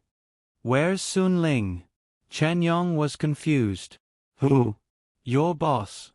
"Oh, boss is sleeping." "Boss is called Sun Ling?" Chen Yong touched the back of his head. As the #1 follower of boss, he didn't even know his boss's name. How embarrassing. Sun Ling was fine, so Shi Shang wasn't in a hurry to see him. She walked around the scepter a few times. Why is this thing glowing? What did she do when she ran into Clarissa's body? The witch didn't seem to have a master-servant relationship with the scepter. Otherwise, she wouldn't have killed the witch so easily. Miss Daisy, can this thing be destroyed? Chen Yang followed Shi Shang and walked around in circles. We tried just now. No attack has any effect on it. Instead, the sky suddenly turned dark. Shi Shang looked up at the dark sky. Since you're here to find it, why didn't anyone tell you how to destroy it? Chen Yang said, the leaders only told Boss how to destroy it. We don't know. Boss didn't tell us either. You want to destroy me? A cold sneer suddenly sounded. The scepter glowed brighter. In your dreams. Everyone was shocked and looked at the scepter at the same time. It can talk. Shi Shang was very calm. She looked at the scepter with slight disdain. Since you can talk, why did you pretend to be mute before? The scepter pulled itself out of the deck and hung in the air. Do you mortals have the right to talk to me? Oh my, this is a Chinibu. She hadn't even fallen ill yet, but you're already smoking. Then you should shut up. Who would want to talk to a thing without a body like you? My words are worth 1,000 gold. Can you afford to talk to me? Scepter. Stupid mortals. Shi Shang looked at Scepter as if he was looking at a mentally disabled child. The scepter spun twice, appearing slightly irritable. This fish that wasn't even a human actually dared to look at it with such a gaze. Who gave her the guts? What are you spinning about for? Your dancing ballet. Shi Shang was dazzled by the spinning of the scepter. He retorted angrily, if you want to spin, you have to create a body first. Who would want to see you spinning like this? Scepter. What exactly are you? Chen Yang couldn't help but ask, are you the one who invaded our world? The scepter seemed to have regained its sense of existence from Chen Yang. It snorted and began to flaunt its identity. I am the King of Darkness. I was born in chaos and can travel to various worlds. According to the scepter's self-description, it was born very early, so early that it could be traced back to the beginning of the universe and the evolution of life. In short, it was an antique. This antique had been trapped in the primal chaos for many years. Its consciousness could reach many worlds, but it could only look at that world and could not affect that world. It was like a passerby, watching the birth, transformation, and evolution of different worlds, from lifeless to living, from flourishing to destruction. One day, the antique was annoyed. It also yearned for the prosperous world outside and wanted to leave the chaos. However, the chaos space it was in seemed to be designed to imprison it. No matter what it did, it couldn't leave the chaos. Kacha, the scepter, who was flaunting its awesome identity, and the Chen family army, who was stupefied, looked at the person squatting next to them and eating melon seeds at the same time. Kacha. Shi Shang didn't care and continued eating. Go on, why did you stop? A mere ant dares to look down on me. The scepter was very angry. Of course an ant dares to look down on you. You're so high and mighty. You're so King high up in the sky. Who can see you? Shi Shang rolled his eyes. This thing is even more sick than me. Hurry up and call 120. Maybe there's still hope. You. What about me? Kacha. The scepter calmed down and continued to snort coldly with an extremely awesome look on its face. You ants are about to perish. I won't bicker with you. So you're saying that you're the one who fused these worlds? Shi Shang asked the scepter while eating melon seeds. Other than me, who else in this world has such great ability? The scepter was very proud of itself. I wonder who was the one who was locked up in the chaos and couldn't come out, the Chen family army quietly added. Didn't I come out now? The scepter roared angrily. You ants, did I allow you to speak? The Chen family army was very funny. In the face of the furious scepter, they continued to add insult to injury. Just now, you said that we ants don't deserve to speak to you. Why are you calling us ants now? Pfft. Shi Shang couldn't help but laugh. This King of Darkness was quite pretentious when it didn't speak, but once it spoke, everything was ruined. Indeed, it was right that it didn't speak.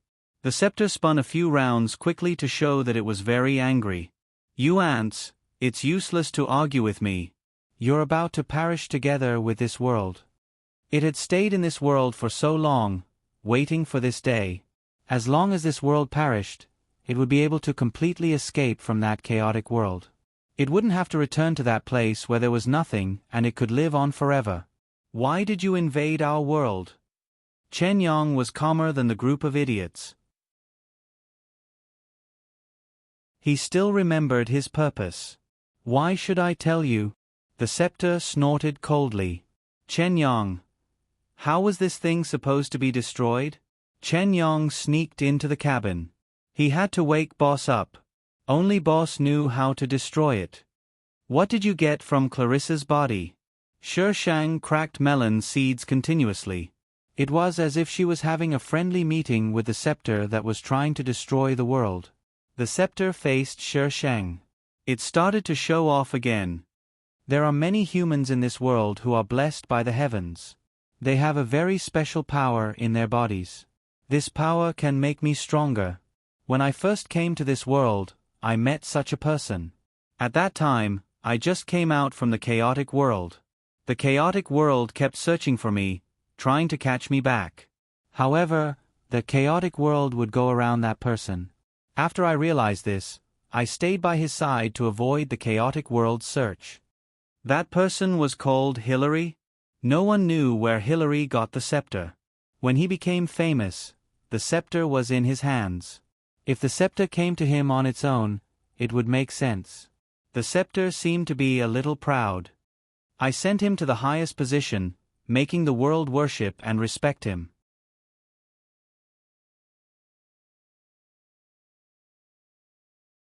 Chapter 1671. Then where did Hillary go? Since the scepter needed Hillary to hide from the chaotic world, it shouldn't have killed Hillary so easily. The scepter paused, as if it had expected better from Hillary. He abandoned me for a stupid ant, so I buried him and the stupid ant at the bottom of the sea. The scepter didn't seem to be afraid of Shi Shang knowing these things. On the contrary, it was very happy to tell Shi Shang. After I lost him, the chaotic world came.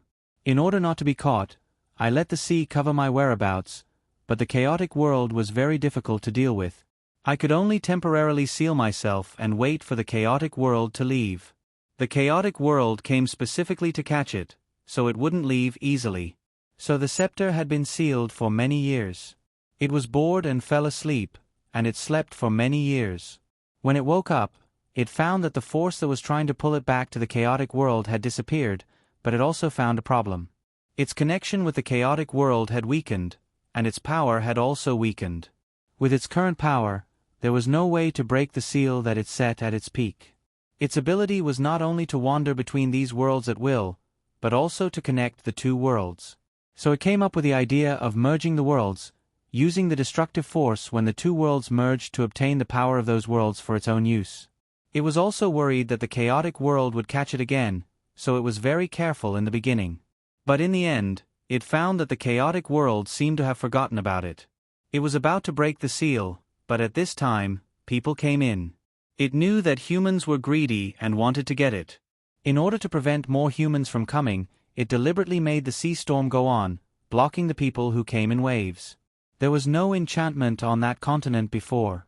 It only set up the barrier after those humans appeared. Shi Shang almost knew the rest of the plot. After the sea storm went on, she and the female lead arrived at that continent. The female lead found the scepter first. The scepter might have taken a fancy to the female lead's halo, but there was a witch in the female lead's body. This situation made the scepter unable to make a choice. After that, it was taken by Shi Shang, who arrived later. Shi Shang really didn't do anything at that time. The scepter went crazy first. Do you know why? The scepter rose and fell in the air. Because you are a mermaid. I hate mermaids the most. Are you discriminating against mermaids? What did mermaids do to you? The scepter slammed down on the deck. With a thud, the entire ship shook. Hillary betrayed me because of the mermaids. Of course, I hate the mermaids the most. I also put a curse on the mermaids. They can never walk on land and can never fall in love with humans. Shi Shang, could you be any more retarded? Soon, I will be free. If the light around the scepter was said to be the light of a firefly, then it was now the light of a candle. The power that supported the operation of the world was being sucked away by it. There was no annoying chaotic world, and there was no need to be afraid of power. Kacha, scepter. It suddenly approached Shi Shang. Aren't you afraid? Shi Shang blinked. The light from Shi Shang's body was reflected in her pupils, like a blazing fire spreading all the way into the depths of her eyes. She asked, "Why should I be afraid? Why aren't you afraid? All of you are going to die, and this world is going to be finished. You don't look scary." Kacha. The scepter turned around angrily. Who told you that it was scary or not? It was saying that this world was going to be finished. The scepter hit the deck again, and the ship shook for a while. Boss. Chen Yang's exclamation came from the cabin. Shi Shang's hand that was eating melon seeds paused, and he looked in the direction of the cabin. Chen Xiang walked in front with a lantern for illumination. Sun Ling covered his head and was supported out by Chen Yang. He walked very slowly, and his eyes were still closed. When he came out of the cabin, he refused Chen Yang's support, walked straight to the scepter, and reached out to hold the scepter. Sun Ling's later movements were not as slow as the first. Even Shi Shang only had time to reach out and grab his hand that was holding the scepter. Bold mortal. The scepter was angry. Who allowed you to touch me without my permission? Sun Ling yawned and pulled the scepter in his direction. What are you doing? Shi Shang had no idea what Sun Ling was going to do. Sun Ling looked over with sleepy eyes, and there seemed to be tears on his long eyelashes. His voice was slightly low. Can you let go of me? Shi Shang tightened his hand. What do you want to do? Sun Ling looked at her hand, and an idea suddenly flashed in his mind. He leaned over and kissed Shi Shang on the face. There was a gasp behind them. The Chen family army looked at them dumbfounded, and their minds were full of what their boss was doing. There was no good end to being with a demon. Boss, don't be tempted by a little demon. Sun Ling didn't feel Shi Shang's hand loosen, so he had to move down and land on her lips. The strength of his hand still didn't loosen. Sun Ling made up his mind and learned from her, using the tip of his tongue to pry open her lips and teeth. Shi Shang stopped breathing, and her hand that was holding him loosened slightly. Sun Ling continued to work hard, and when Shi Shang relaxed, he pulled his hand out and quickly left Shi Shang's range. So sleepy. Every time he leaned on her, he wanted to sleep. Stupid mortal, let go of me, or I won't be polite. The scepter was still clamoring. Sun Ling held the side of the boat, and his body swayed as if he would flip over the side at any time. He ignored the shouting scepter, and looked at Shi Shang flying towards him. Don't come over, or I'll jump down. Jump. Shi Shang gritted his teeth. I can catch you anyway. Sun Ling. The iron sword stopped in front of Sun Ling, and Shi Shang jumped directly from the iron sword to the ground. He approached him step by step, and his eyes went straight to the bottom of his eyes. What do you want to do? Sun Ling's eyes fell on her legs. The next second, he picked her up with one hand and put her on the side of the boat. I want to complete the contract with it. What? The scepter was the first to fly into a rage. You are a stupid human being. How can you complete the contract with me? Who do you think you are? I don't agree, let me go. Shi Shang looked at the scepter, but it just howled and didn't break free. It said so much nonsense to her before, and she knew that it was stalling for time. Its strength had not fully recovered, but it was not without any resistance. What was it waiting for? Or was there something special about this man? Sun Ling leaned his head on Shi Shang's shoulder and continued to yawn. His voice was a little sleepy. I agree, I don't need your consent. I am the king of darkness. How can you, a little ant, contract with me?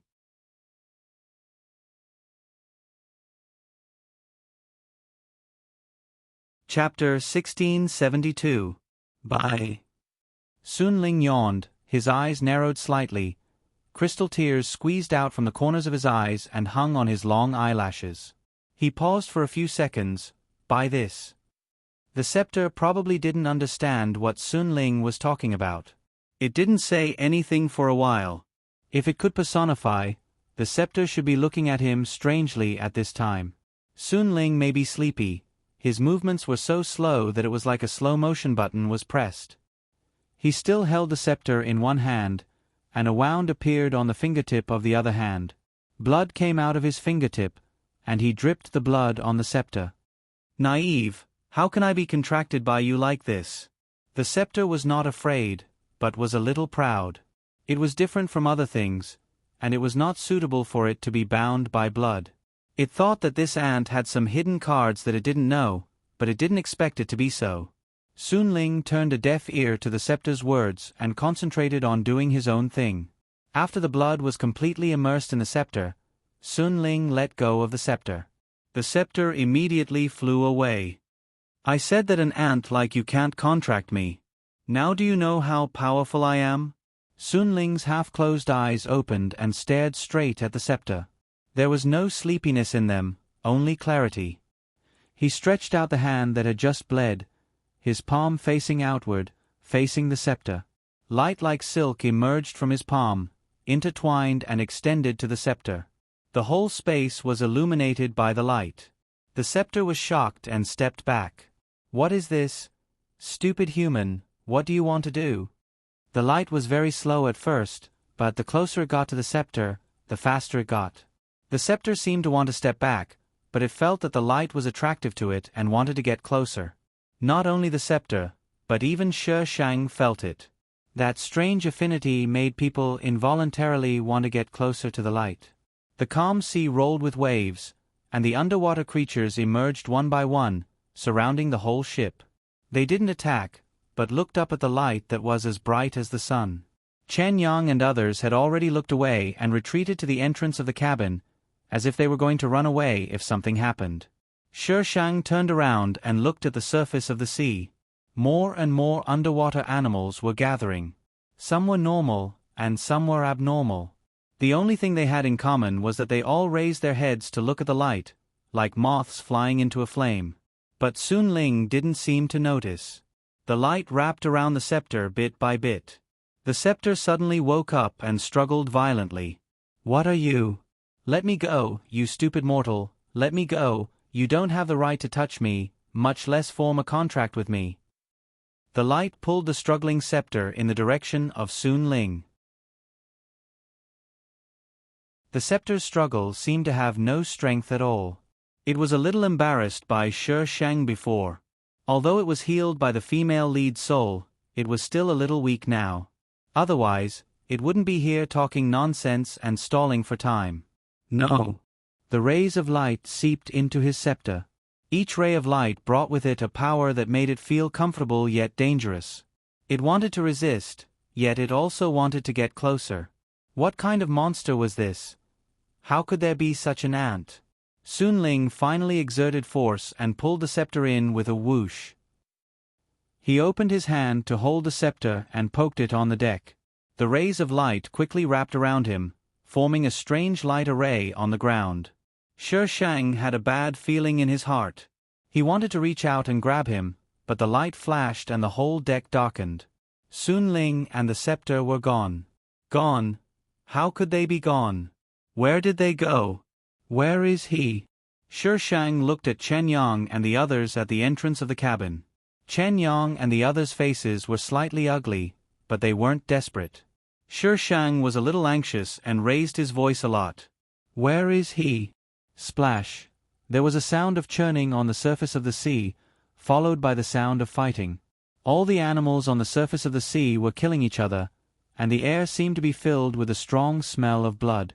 Chen Yang led the others to the deck. His voice was a little broken by the sound of the churning waves. Boss will come out. He will be fine. It wasn't clear whether this was for Shi Shang or for himself. What was that thing just now? That's Boss's talent. Chen Yang looked at the fighting on the surface of the sea. As long as it has spiritual intelligence, it will be attracted by the light. The lower the spiritual intelligence, the easier it is to be addicted. F***CK. Where is he now? Chen Yong shook his head. I've only seen Boss use it to confuse others before, but I've never seen it like today. No wonder the sect leader was only willing to tell Boss how to destroy the scepter. He was the only one who had this talent. No one else knew how to do it. If he needed to use his talent, it would be useless to tell them. Naively, they still wanted to keep Boss. Perhaps they felt that it would be troublesome to bring Boss along. After all, he had been sleeping all this time. But in their hearts, they still didn't want Boss to die. Rumble. There was a rumbling sound in the sky. Light came from the horizon in the darkness. The white light was so bright that they almost couldn't open their eyes. When they got used to the white light, there were countless reinforced concrete and tall buildings in the sky. They seemed to be able to hear the screams of the crowd and the sound of car horns. It wasn't just on one side. The same white light began to appear in the darkness on the other side. A primitive forest appeared in the sky. The world they were in now was like a central ring. The surrounding rings intersected with this central ring and covered it. When these worlds collided, what kind of energy would be released? The scepter was probably waiting for that moment. It wanted the energy produced by the collision of these worlds. It's Thunder Mountain. A person from the Chan family army pointed at the third world that appeared in the sky. Lightning flashed and thunder rumbled on the mountain peak. This mountain peak was the symbol of the Donglai continent. Lightning flashed and thunder rumbled on its peak all year round. It was because of this that it was named Thunder Mountain. Chen Yong, what should we do now? Boss's whereabouts were unknown. They didn't know if he was alive or dead. What should they do now? Cold sweat seeped out of Chen Yang's forehead. He wiped it away and looked in the direction of Shi Shang. Shi Shang was looking up at the sky with a cold expression. No emotions could be seen. Believe in Boss. Chen Yong gritted his teeth. What could they do now? The place they came from was very far away. Even if they wanted to go back, with the speed of the things in the sky, they wouldn't be able to catch up. Also, Boss wasn't here. They might not be able to pass through that area. Since this mermaid wasn't panicking, why should they? Boss would definitely be fine. This is a fake group. Shi Shang, where's my wife? Little fairy. Dead. Shi Shang, draws sword, say it again. Little fairy. Dead. Shi Shang, you don't want the votes anymore? Little fairy. Not dead. System, where's your integrity? Little fairy. Eaten by you. System.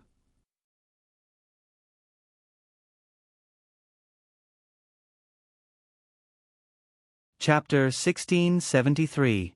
In the past, Shi Shang had always destroyed worlds by himself. This was the first time he saw someone else destroy a world. He wanted to take out some melon seeds to watch. Host, aren't you worried? The system asked curiously. She looked like she wanted to kill someone just now. Why was she still in the mood to watch someone else destroy a world? It's because I'm worried that I'm not eating melon seeds. What do you want me to say? It's a disaster to meet someone like you. I feel sorry for the female protagonist. Shi Shang leaned against the side of the ship, his eyes reflecting the city in the distant sky. I don't know where he went. I can't bring him back by force. Since I already know the result, why should I do something useless? Anyway, I'll just die in another world. The system was a bit stunned. Host, can't you do things like a normal person? Do you know what you're like now? Like what? Shi Shang asked casually. A cold-blooded and heartless monster. Shi Shang was silent for a moment, then said with a bit of sarcasm, I've always been like that. She was speechless. She had never hidden her cold-blooded and heartless nature. Even when facing Feng Ci, she didn't restrain herself much. She was that kind of person. She had always been that way. Shi Shang looked into the distance. His calm eyes rippled. He tightened his grip on the side of the ship. His fingertips turned pale. You never needed my protection. You just had to restrain yourself for my sake. Feng Ci, I'm not by your side. You have to live. Boom. The three worlds that appeared on the surface of the sea began to collide the next day. Countless fireworks bloomed at the top of the world. Clouds of smoke of various shapes rose up. It was as if someone was painting a shocking masterpiece in the sky. When the other worlds collided, the world they were in would naturally suffer as well. All kinds of whirlpools appeared on the surface of the sea. Sea creatures jumped out of the sea. Waves dozens of meters high stirred up strong winds and torrential rain. The ship, which was like a withered leaf, seemed so small now. The ups and downs were frightening. Shang sat on the iron sword. The iron sword was close to the deck of the ship. It could be controlled according to the degree of the ship's shaking. It would not hit the deck, and it would not allow Shang to be too far away from the deck. The Shang was slowly placing rocks on the deck. Chen Yong grabbed something next to him and squatted beside the Shang. Miss Daisy, what are you doing? Setting up formations? You've never learned it before? Of course, he had learned it before.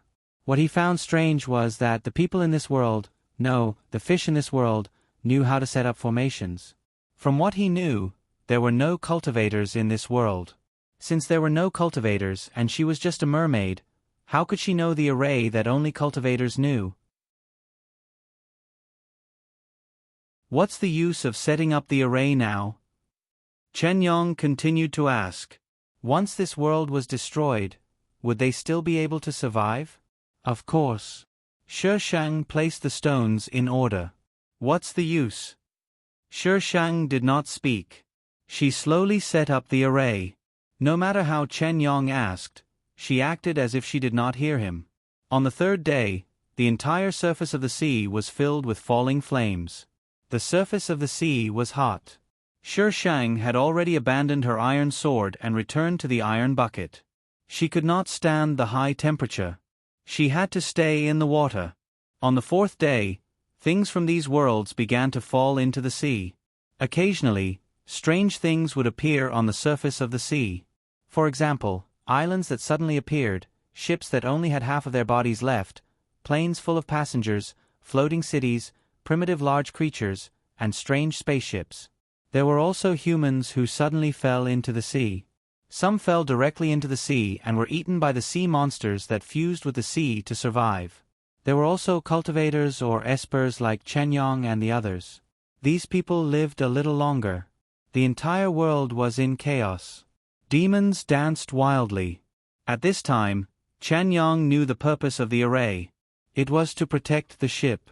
When the array was activated, it would protect the entire ship. Nothing on the surface of the sea could cause harm to the ship. The only downside was that it consumed a lot of rocks. On the 10th day, other than all kinds of debris on the surface of the sea, there were occasionally humans in all kinds of clothes. The intersection of the future and the ancient times gave a huge visual impact. After so many days, these people finally understood what had happened. There were also people who wanted to attack their ship. However, when they realized that they could not break through, these people gave up on the idea. On the 12th day, after a violent tremor, a few gullies appeared on the surface of the sea. Miss Daisy? Chen Yong looked at the gullies in the distance. Seawater was pouring in. The gullies led to an unknown place. It was like a bottomless pit. Prepare to die. Shang was eating sunflower seeds. Her voice was faint and emotionless. Bang! A figure suddenly crashed in front of her and was blocked by a transparent barrier. Help! Help! That person hit the barrier with all his might. His face was full of shock. Shang watched indifferently as that person was dragged down by tentacles from the bottom of the sea. She continued to eat sunflower seeds. Chen Yong was shocked by the sudden appearance of this person. These days, more and more people came to attack them. However, everyone could not even protect themselves. Who would have the time to care about others? Miss Daisy, is there really no other way? I'm not a god. What can I do? Shang rolled her eyes. Chen Yong thought about it and agreed. The current situation could not be controlled by one person. Perhaps that scepter did not expect the situation to be like this. Chen Yong sighed. I don't know how the boss is doing. Shishang's gaze paused. She did not say anything. On the 15th day, the gullies on the surface of the sea expanded. Those who could fall in had all fallen in. The entire sky was fiery red as if it had been dyed with blood. The air was always filled with the smell of blood. It was not an exaggeration to say that the people were in a terrible situation. On the 20th day, the decree still did not appear. The world began to collapse. The Chen family army stood on the deck and watched the scene of the world collapsing. Everything was destroyed by an invisible force. There was no earth-shattering sound. The sound of the entire world seemed to be blocked. Shishang came down from the iron sword and stood at the edge of the array. Stand in there. Miss Daisy? I'm not sure where you will be teleported to. Maybe it will be another world. Maybe it will be nothingness. Whether you can survive or not depends on yourselves. Shishang's voice was still indifferent. She had collapsed a plane before. What was there to be afraid of? The Chen family army looked at each other. This was actually a teleportation array? Some of them also knew how to teleport, but that kind of teleportation array could only be used in one plane. It could not be used across planes. So in a world like this where the whole world was collapsing, what was the use of them knowing how to teleport? Chen Yong swallowed. His face was pale. Miss Daisy, what about you? I will wait for him here.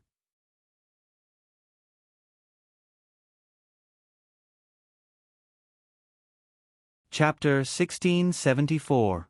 I'm not leaving. Chen Xiang was the first to speak.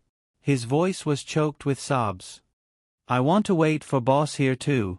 Boss will definitely come back. I'm not leaving either. I'm not leaving either. The Chen family soldiers spoke one after another. Chen Yang's eyes were red. These people had followed boss for many years. How could they abandon him and leave? Yes, we're not leaving. We're staying here to wait for boss, Chen Yong shouted. You only have one chance. Shishang looked at them indifferently. If you miss it, you won't be able to teleport anymore. You better think carefully. Miss Daisy. Chen Yong stood out. His eyes were slightly red, but there was a smile on his face. How long have you known boss? Since you're willing to stay here to wait for boss, how can we, who have followed him through life and death, abandon him? We can't lose to you. It's not the same. Shishang lowered his eyes and spoke softly. How could she compare to them? Our feelings for boss are different. Chen Yong thought that Shishang was talking about the difference between them. But we have faith in boss. He will come back.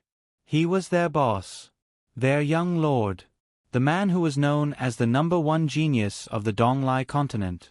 Shishang glanced at him and sat back on the iron sword. He moved the iron sword to the edge of the ship. In the past, the speed of the collapse was too fast.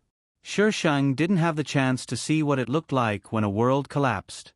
Now, she finally had the chance to see a world, no, multiple worlds collapse. It was a spectacular sight. Everything was destroyed by an invisible force. No matter how big something was, it would silently turn into dust and scatter in the void. The force slowly washed over. Shishang moved the ship back, maintaining a distance between them and the force.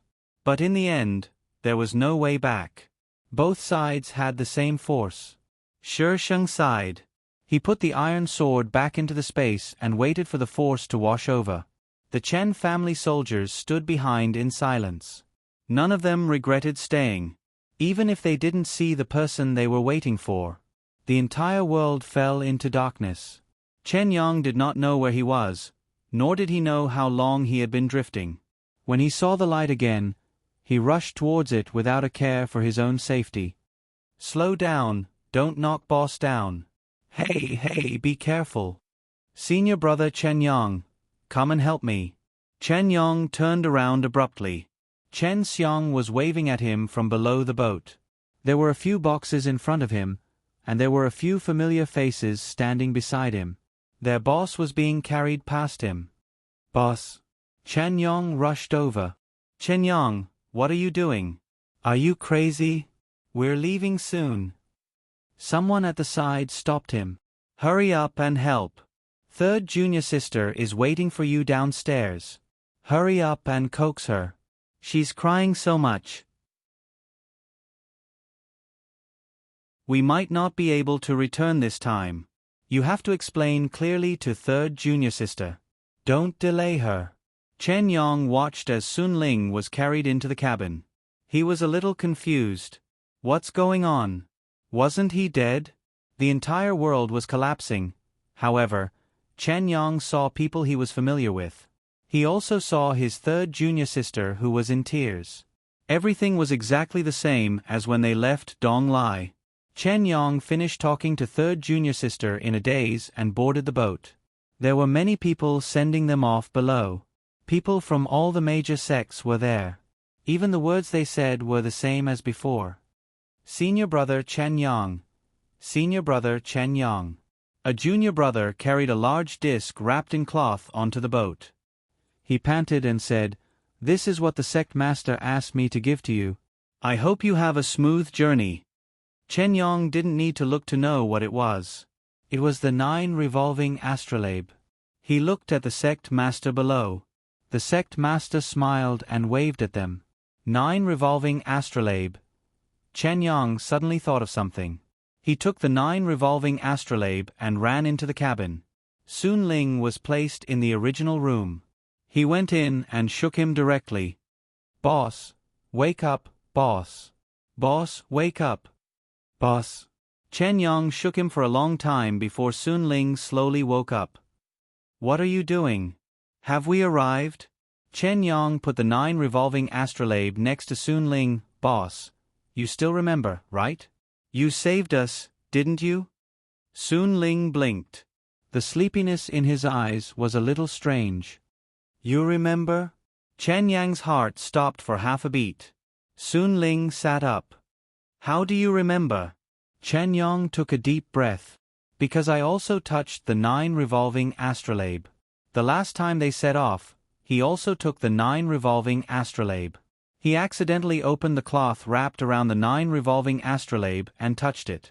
Rumor has it, the 9 revolving astrolabe has the ability to reverse time, and people who have touched it can remember everything." "I see." Sun Ling was not surprised. "Boss." Chen Yang's hands were trembling. "What happened in the end?" Sun Ling got out of bed. With a turn of his wrist, the scepter appeared in his hand. Shouldn't this be in that world?" "Boss, you." Chen Yang's eyes fell on the 9 revolving astrolabe. He reached out and pulled it open. The astrolabe, which should have been emitting white light, was now dim and full of cracks in the middle. The 9 revolving astrolabe cracked. He brought back something that did not belong to this time. Sun Ling looked at the open window. The sea outside was calm, and the sun shone on the sea, giving it a golden glow. He said, "I'm going to find her."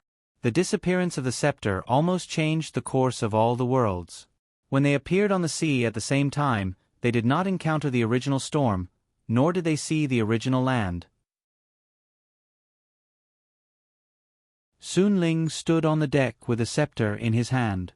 He turned to look at the scepter. "Find her and bring her to see me." The scepter and Sun Ling were in a stalemate for a while. In the end, it could not resist the power of the contract. The scepter broke free from his hand and flew to the sea. The scepter flew back a moment later. After a while, something was pushed over by the waves. A mermaid with a colorful tail fin sat on the waves. Her face was full of horror. She seemed to be frightened. "It's not her." Sun Ling came to a conclusion almost immediately. "It's her." The scepter was dissatisfied. "Are you questioning my ability?" "It's not her." Sun Ling was sure that she would not show such a look. This was not the mermaid he was looking for. "I won't be wrong. This is the mermaid." The scepter refuted. "How could it be wrong with her breath?" "It's not her." The scepter was angry. A wave rolled, and the mermaid was directly submerged into the sea and disappeared in front of Sun Ling. I can only find her. I can't find anything else. If you want to find her yourself. Don't think that just because you are my master now, I must listen to you. Don't forget your agreement with the chaotic world. Sun Ling glanced at it, and the scepter flew to the other end of the deck. He turned back to look at the calm sea. Where was she? #hashtag today's ticket for Jinyinmu # thank you for your lovely cherub. I'm very happy. Moi, the little cuties in the book review lottery are as follows. Mindful of stars Kalin that summer practicing Catfei Yayan Shu Netherworld cherishing time. The list of rewards received is as follows. 100000 and moi love lost 20,000 part. Time 0 purple cesium looking for what I want blank grid cherub. Please add the welfare group. 5532242216.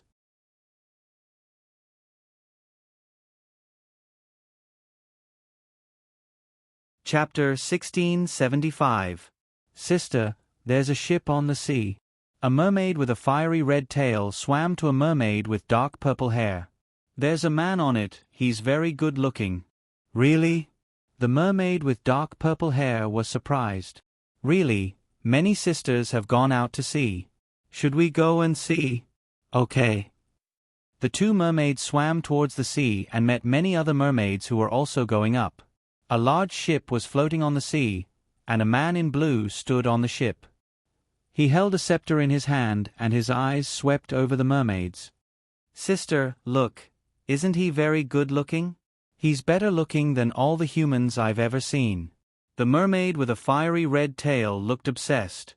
The mermaid with dark purple hair just smiled, and her eyes stayed on the scepter in his hand for a moment.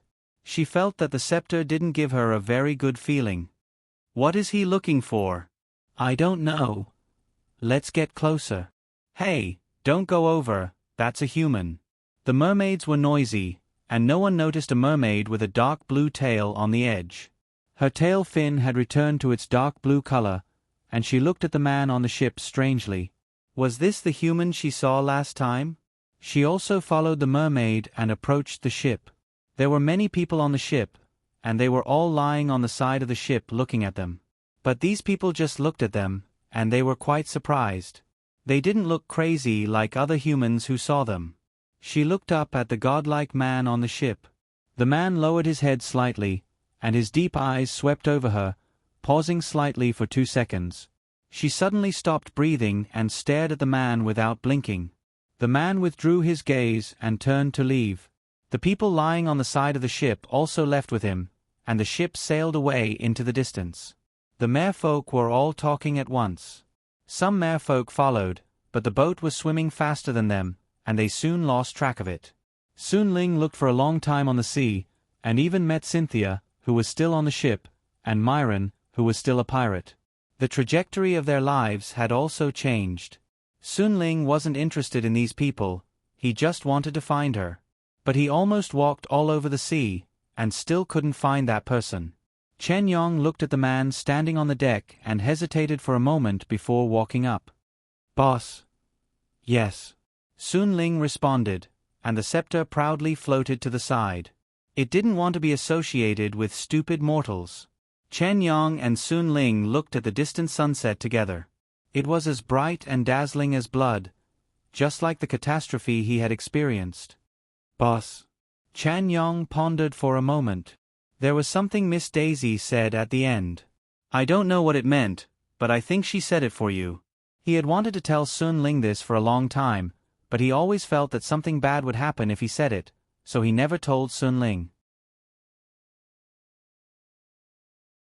But even if he didn't say it, he didn't feel good seeing his boss like this. What words? Sun Ling closed his eyes.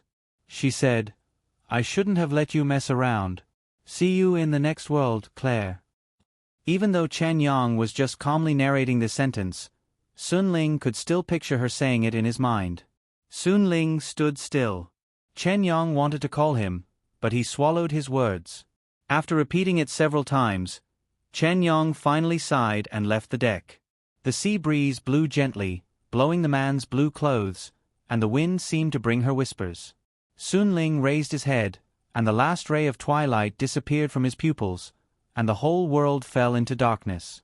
His eyes were tinged with softness and relief. No wonder he couldn't find her. So that was it. Boss hasn't gotten up yet? Chen Xiang, standing at the door, nodded. Boss hasn't slept so long for a long time. Brother Chen Yang, I have a bad feeling, but boss said that no one is allowed to enter without his order. Since they were at sea, the longest sleep boss had had was only 1 day, but now he hadn't come out for almost 3 days. Chen Yang's heart skipped a beat, and he quickly stepped forward. Open the door, open the door. But boss won't let us in. Before Chen Xiang could finish his words, Chen Yang kicked the door open. In the room, Sun Ling sat quietly by the window. When he heard the noise, he turned his head slightly. In an instant, endless coldness emanated from his body, spreading to the door like a tide. Chen Yang shuddered. Boss. Sun Ling stared at him. There was no emotion in his eyes, no haziness, only a frightening coldness. Chen Yang swallowed hard. What's wrong with boss?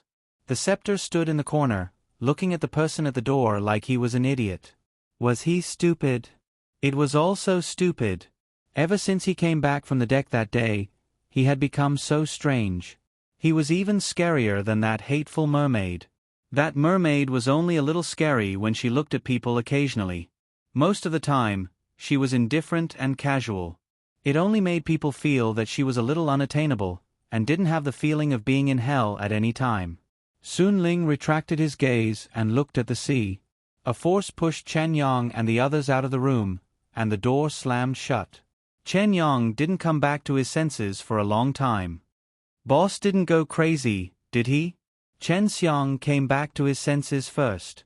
He asked Chen Yang curiously, "What is boss looking for?" Chen Yang touched the cold sweat on his forehead. His whole body felt like it was fished out of the water. He said dryly, "Don't ask too much about boss. I'm just worried about boss." Chen Xiang felt wronged. Boss was so scary just now. Chen Yang's heart sank as he looked at the closed door. Sun Ling didn't go out for a long time. Due to their previous experience, Chen Yang and the others didn't dare to kick the door.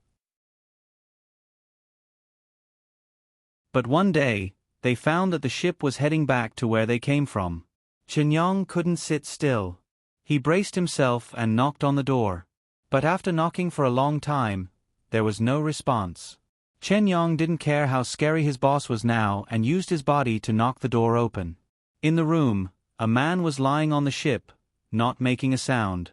"Boss." Chen Yang didn't dare to go forward. "He's dead." The scepter was still standing in the corner. His tone didn't fluctuate, as casual as the weather. "Impossible." Chen Yang shook his head. "How could boss be dead?" "You think you can reverse time with just a 9 revolving astrolabe? Save so many of your lives?" The scepter sneered. "You humans are really naive." Chen Yang looked at the scepter. He used his soul to make a deal with the Chaos World. After he died, he would bring me back to the Chaos World and watch over me forever. The Chaos World helped him reverse time with the 9 revolving astrolabe. The scepter paused. "But it's a little strange. His soul is gone." Just as the scepter finished speaking, a white light shone outside the ship. The scepter buzzed, and the entire world collapsed again. Chen Yang looked at the person on the bed. There was a hint of relief in his eyes. He wasn't scared by the world collapsing again. They should have died in the sea. The 48th plane ended. Ha ha ha, who could have guessed the ending of this plane?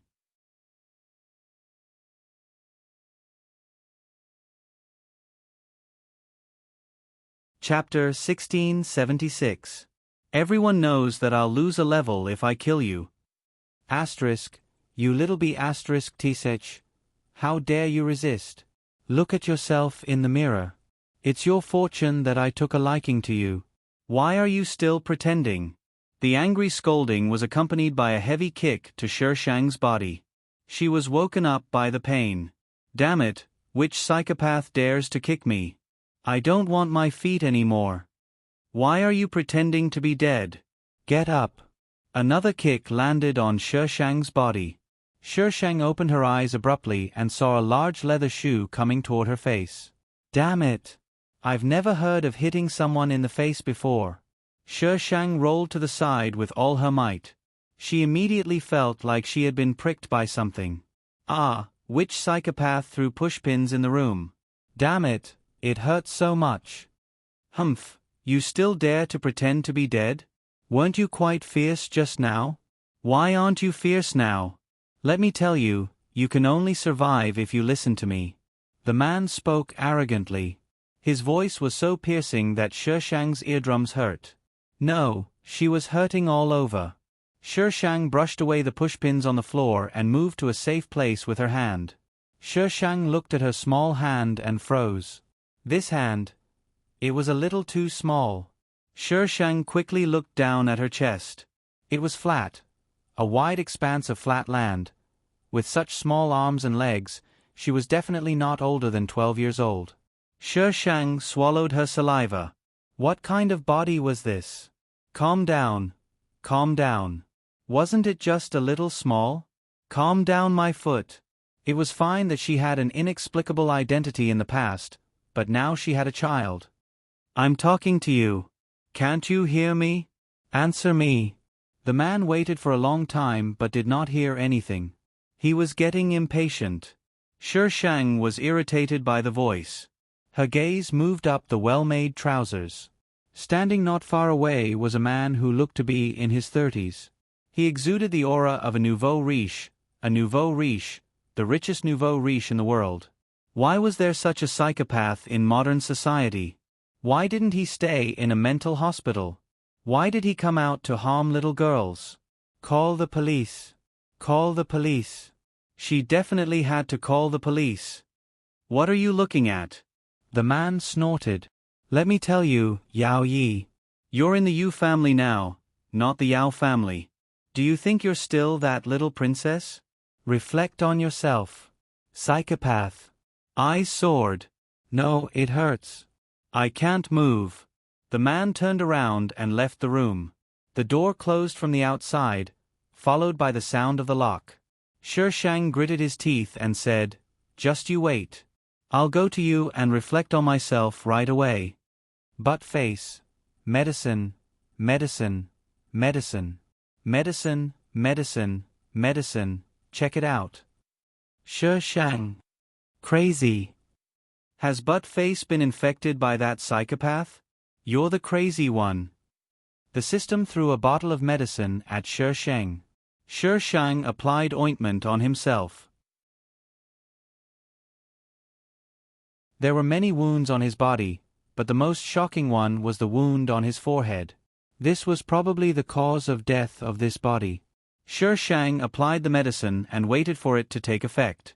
But after waiting for a long time, the medicine that used to be ready in seconds did not have any effect at all. Butt face, are you selling fake medicine? Host, have you paid for it? What if *king fake medicine? Where did you get the face to say that it was selling fake medicine? Butt face, why do you have such a bad temper? It's like you're going through menopause. You're the one who's going through menopause. The system gave you medicine and you still talk to the system like that. I can't live with you anymore. Let's split up now. Split up my ass. We're not even a family. Tell me why the medicine didn't work first. Maybe it's expired. I hid it secretly. I can't touch the things in the system store. Shishang. You seem to be kidding me. Shishang was sure that the medicine given by the system was fake. It was completely useless. Well, it was not completely useless. At least it stopped the bleeding. Shishang looked around the room. It was quite messy, but the things in the room were quite valuable. It was obvious that this was a rich family. She might have met some kind of rich person with special interests. Damn it, I'm going to call the police. Shishang found some things in the room to stop the bleeding. Then, she used her own medicine to bandage the wound. Her medicine was not as fast as the system, but it was still easy to treat normal injuries. Shishang felt a little dizzy. Maybe it was because she had lost too much blood. She sat on the only bed in the room and lay down to rest. At the same time, she received the memory. The original owner was called Yao Yi. She was the little princess of the Yao family. The Yao family business started to face a crisis a year ago.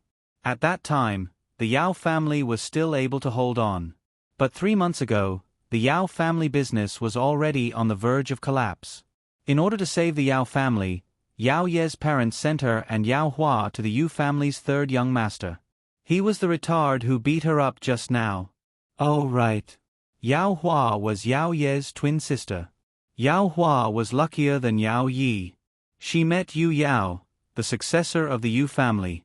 Yu Yao took Yao Hua away, but Yao Yi was still sent to the Yu family's third young master. The Yu family's third young master was originally interested in a pair. In the end, only one was sent to him. Naturally, third young master Yu was unhappy.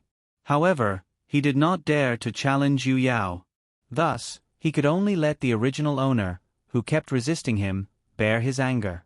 Before Yao Yi was beaten up by third young master Yu, she had been starving for a few days.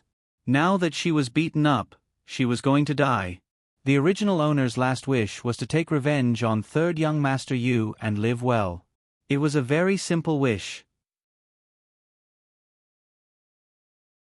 As for her twin sister and parents, the original owner did not mention them. However, from the original owner's memory, the original owner did not like Yao Hua. It was probably because Yao Hua's body was not very good. In the past, Yao Hua's parents favored her. Whenever there was something fun or delicious, Yao Hua would choose first. Even though they were both abandoned by Yao Hua's parents, Yao Hua's luck was still better than hers. This made the original owner feel very unbalanced. Shi Sheng shuddered. These were 2 living people. How could they be given away just like that? Did they think they were objects? What happened to the legal society? What happened to everyone being equal?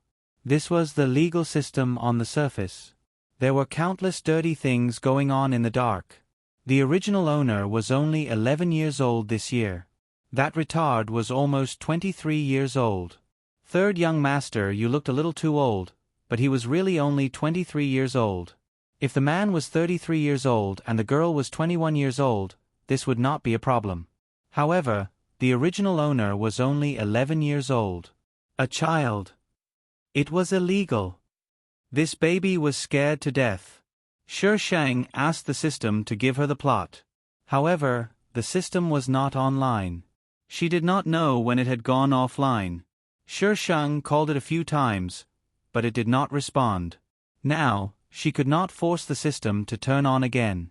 She could only wait for it to come online. Although the script was useless, Shi Sheng slept on the bed for a while. She was very hungry. She took out some food from her space to fill her stomach. At the same time, she tried to sense if there was spiritual energy in this world. Unfortunately, there was no spiritual energy in this world. Even if there was no spiritual energy, it did not mean that there were no strange things in this world. After all, this was a virtual world. There were no rules. If you wanted it to exist, it would exist.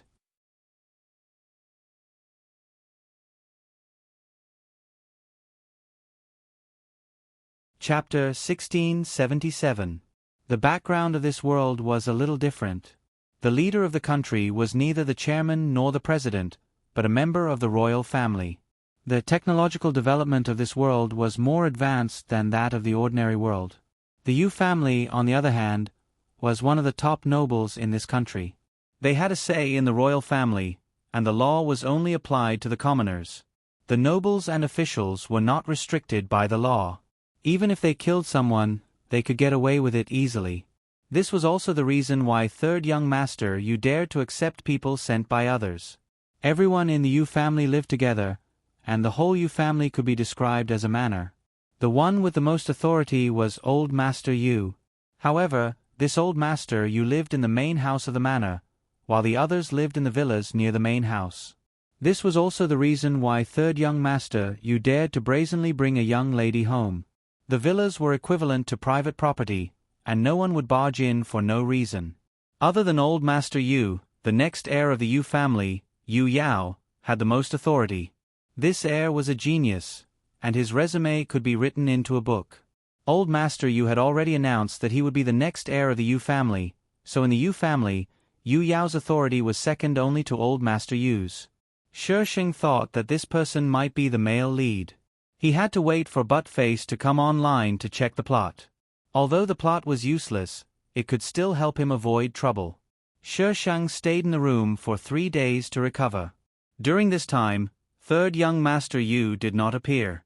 According to the conversation of the servants who brought her food, it seemed that old Master Yu had sent him to deal with some project and would not be back for a while.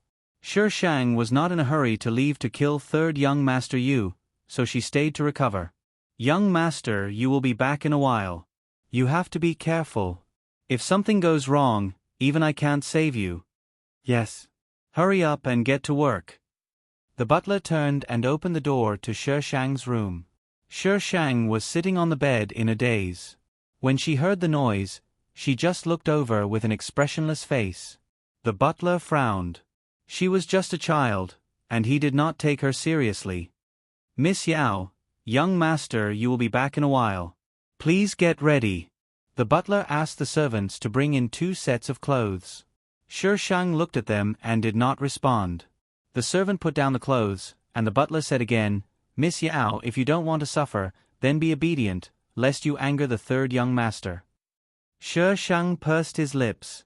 This time, he would be dead the moment he returned. Why would I be afraid of him? What a joke. Seeing that Shi Sheng was still unmoved, the butler stopped talking. He had already reminded Shi Sheng as much as he could. If she didn't listen to him, it was not his fault. As servants, they didn't dare to talk about the third young master. When third young master Yu came back, he didn't come directly to the Shi Sheng's office. The Shi Sheng waited for a long time but didn't see him, so he had no choice but to pry open the door and go out to look for him. She even had to personally look for a person to cut down. The villa was very big. Shi Sheng didn't see anyone in the corridor. He walked down the corridor and found that the living room was very quiet. Third young master, you didn't seem to be there. Young Master San hasn't returned yet? Not yet. I heard that the old man is very angry. I don't know what happened. What else could it be? The old man must have found out that young Master 3 was messing around outside. Sure. Keep your voice down. If the butler hears you, you're dead. The servant kept quiet for a while, then said something else and left the living room. Shi Sheng jumped out of the upstairs window and landed on the lawn. There was a very powerful building in the original owner's memory. That should be the so-called main house. However, it was like a park outside. Shi Sheng didn't know where to go. He just waited outside. Third young master, you would come back sooner or later. Shi Sheng crouched in a dark corner. It was summer, so mosquitoes were everywhere. They buzzed around her, ready to eat at any time. Shi Sheng waited impatiently. Third young master, you had already dismembered the body. What else was there to say? It took so long for her to finish talking. Shi Sheng was about to go back to the villa to find a servant to lead the way. Just as he got up, he saw a figure approaching from the distance. Shi Sheng stared at the figure for a few minutes. After confirming that it was third young Master Yu, he patted the mud off his clothes and walked towards him. She had already destroyed the surveillance cameras in the vicinity earlier, so she swaggered in front of third young Master Yu and blocked his path. Third young Master Yu lowered his head. He had just been scolded by old Master Yu and was in a bad mood. Suddenly, someone appeared in front of him and blocked his way. Third young Master Yu was very angry. Who is it? Why are you here in the middle of the night instead of sleeping? There were also young girls in the Yu family who were similar to Shi Sheng.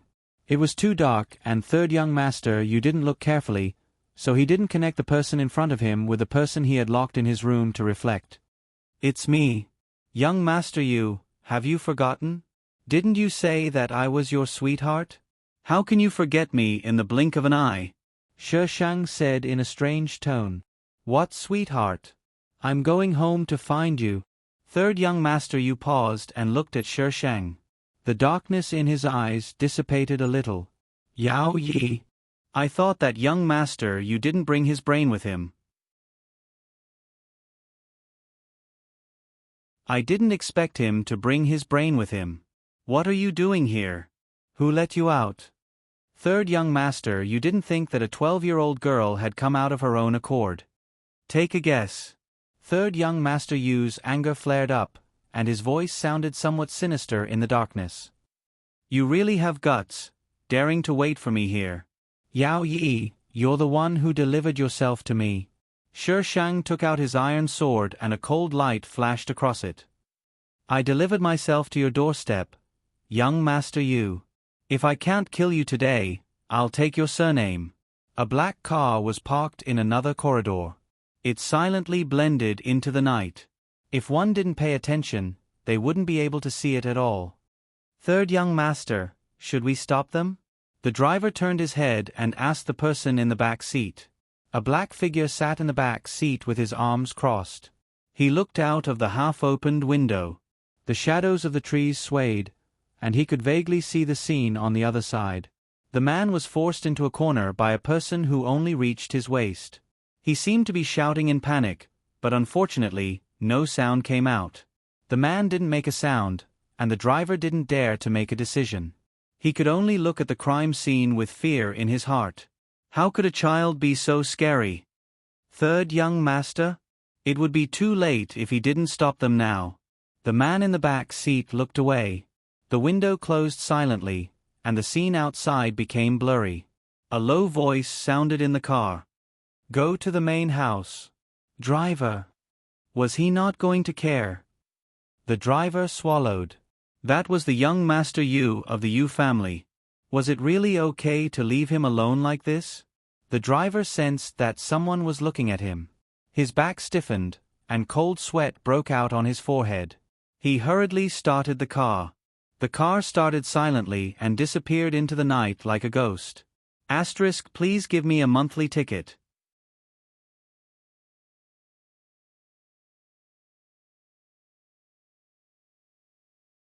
Chapter 1678. Before Shi Shang could dispose of the corpse, she was surrounded.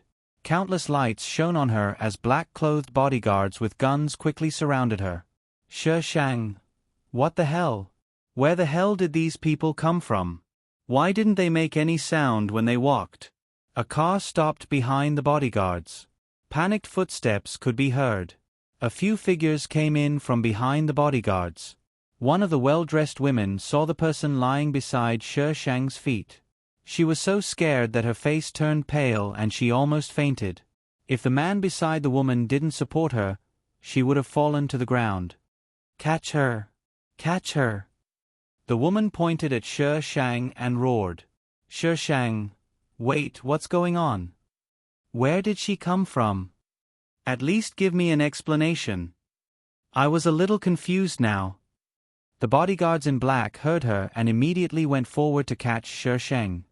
Sister-in-law, how did my man offend you? A deep voice sounded from the darkness. They didn't see anyone, but everyone stopped at the same time. Even the bodyguards in black seemed to have been hit with the pause button. Third brother, she's your woman? The man beside the woman questioned. His gaze landed on the path on the other side. You didn't bring anyone back when you came back. How can she be your woman? She is now. What are you talking about? I'm not a thing. You guys. Listen to me. She killed my son. The man didn't seem to want to argue with the owner of the voice, but the woman beside him kept pinching him. He could only grit his teeth and speak. Let I say something. Big brother, it's just a son. You have more than one. Why do you care? Just bring back one of those outside. What? The woman looked at the man in shock. Third brother, what nonsense are you talking about? The man roared into the darkness. Patter-patter, the sound of orderly footsteps rang out, and a black shadow gradually approached. As he approached, the surrounding people involuntarily retreated, leaving a large open space for him. The man stood at the intersection of light and shadow, and the faint light outlined his silhouette. He was like a monarch who had suddenly descended. His silent aura suppressed the people around him, and they did not dare to breathe. His gaze pierced through the darkness and landed on Shi Shang, who was surrounded. He slowly reached his hand out of his pocket and into the light. The white light made his hand almost as translucent as white jade, and his knuckles were as distinct as bamboo. He opened his palm towards Shi Shang. "Come here, lunatic!" Shi Shang cursed. She was about to go on a killing spree when the person on the other side suddenly took a step forward, exposing himself to the light. In that instant, even the blinding white light couldn't block the sharpness of the man's body. Shi Shang's hand paused. A few seconds later, he sheathed his sword and walked towards the man. He raised his head and placed his small hand in Shi Shang's. This time he actually appeared so early. He was a little flattered. The man was stunned. He seemed surprised that Shi Shang was so obedient. He slightly tightened his grip and wrapped Shi Shang's small hand in his own. He nodded to the people on the other side. "Big brother, sister-in-law, I won't disturb you." "Third brother." Angry curses and screams came from behind, but the man's footsteps were not affected at all. He left in an orderly manner. Shi Shang felt that the scene just now was a little strange. How could those people be so sure that she was the one who killed third young Master Yu? They only saw the corpse beside her, but did not see her make a move. Moreover, she was still a child. Even if she was holding a sword, Shi Shang looked up at the man who was too far away from him and tugged at his hand slightly. The man paused and looked at her from the side, silently asking her what was going on. "Did you do it?" Shi Shang's voice was still a little childish. It sounded soft and pleasant. "What's the matter?" the man asked. "Did you ask them to catch me?" His appearance was too coincidental. It was so coincidental that she couldn't help but feel suspicious. "Yes." The man did not deny it. He bent down and hugged Shi Shang's waist. His other hand supported her butt and lifted her up. His deep voice rang in Shi Shang's ears. "Remember, don't leave me without my permission. Otherwise, they will tear you apart." Shi Shang. Wait a minute. This plot was a little strange. "You asked them to catch me so that I won't leave you?" Shi Shang was very suspicious. What kind of F***king plot was this? Feng Ci would not take the initiative. She must have met a fake Feng Ci. Yes. The man carried her and walked in a direction. He was a little fast, so Shi Shang had no choice but to hug his neck. Shi Shang's actions seemed to make the man very happy. He reached out and patted her back. Who cares? In the end, she would definitely give in to him first. Shi Shang felt much better when he thought of this. "What's your name? What's your relationship with the Yu family?" Shi Shang leaned on his shoulder. "Yu Ji." The man only answered the first question. "Yu Ji." Shi Shang leaned on his neck to make himself more comfortable. He called the two people Big Brother and Sister-in-law just now. They were third young Master Yu's parents. In other words, he was in the same generation as third young Master Yu's parents. However, he looked about the same age as third young Master Yu. Therefore, it was very likely that he was old Master Yu's adopted son. Yu Ji brought Shi Shang to a villa. This villa was surrounded by thick yellow jadeite trees that were especially tall. Standing in the middle of the villa, it completely blocked the view of the outside world. Third young master. A man in the villa opened the door for him. It was the driver from before. When he saw Yu Ji return with a little girl, he was a little surprised, but his expression did not change. "Prepare a room. Prepare the things she needs tomorrow morning," Yu Ji instructed as he walked upstairs. "Yes." Third young master actually brought a little girl back. What day was it today? No, third young master actually liked this kind of thing. In this world, aristocrats like the Yu family could easily control the lives of commoners. Therefore, when his third young master brought a little girl back, the driver only thought that third young master might be sick, not whether it was appropriate or not. Shi Shang was brought into a bedroom by Yu Ji. It was very big and decorated in a somewhat dark style. Ordinary people who stayed in such an environment for a long time could easily get depressed. Yu Ji placed Shi Shang on the bed. He half squatted down and pointed at the door. "Sleep here tonight. Don't walk out of that room, understand?" "Shi Shang." Yu Ji reached out and rubbed her head. "You're always so obedient. I will treat you very well." Shi Shang. Crazy. Crazy. Crazy. After Yu Ji finished speaking, he left the room. Shi Shang heard the sound of the door being locked.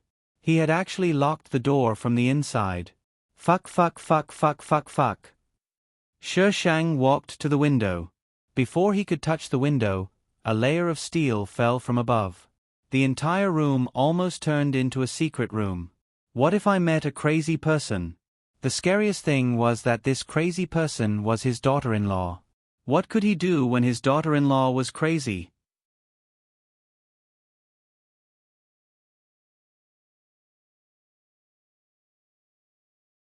Chapter 1679. There were a lot of things in the room, but they were all neatly arranged and could be seen at a glance. Shi Shang walked to the desk and turned on the computer. The computer had a password. Shi Shang looked at the ceiling and finally focused on a spot. "What's the password?" Ding. The computer automatically entered the password and booted up successfully. Shi Shang saw the game icon on the desktop. Divine Realm. This game was a keyboard game released a year ago. Even an underage girl like the original owner knew about this game, which showed how popular it was. This game used ID cards to bind one account to another. In other words, if you wanted to play the game, you had to buy an ID card with your ID card. Then, you could use the ID card to create an account. The ID card wasn't very useful, but the ID number on the ID card was useful. The ID card could be lost, but the ID number couldn't be lost. In the game, the top-up system was tied to the ID number. If you couldn't remember the ID number, you couldn't even top up. It was said that the shorter the ID number, the better the luck in the game. Therefore, the ID numbers in the early stages of the game were extremely expensive. Shi Shang rubbed his chin. It seemed very interesting. Shi Shang tapped on the Divine Realm icon and the interface jumped to the login screen. There were no new patches, which meant that the game had been opened recently. The game was constantly updated. However, the login screen was very clean. There was no history. The problem was, I didn't have an ID card. Shi Shang looked at the surveillance camera again. Soon, there was a sound at the door. The driver appeared at the door with his hands folded in front of him. He bowed slightly. "Good evening, Miss Yao." Shi Shang stretched out his hand. "Card." The driver's mouth twitched. "Miss Yao, you know why I'm here? Otherwise, are you here to see if I'm happy being locked up here?" The driver was speechless. He went forward and handed her a card. "Miss Yao, third young master wants me to tell you that you can play the game, but you can't contact others. Otherwise, you'll have to bear the consequences." "I know. You can leave." Driver: Why did this girl feel strange? Third young master was indeed not an ordinary person. He didn't want to care about this. The driver left the room. Shi Shang still heard the sound of the door being locked. She silently pointed her middle finger at the ceiling. "Do you think this can lock I up here?" Naive. Shi Shang took the card and looked at it. It was 22222222. What did that mean? Was there a need for so many twos? Is there a reward for so many twos? Even before God's domain server was released, it had already been advertised like wildfire. The price of closed beta ID cards was sky high. It was said that some special accounts would have special rewards. Boss use card shouldn't be bad, right?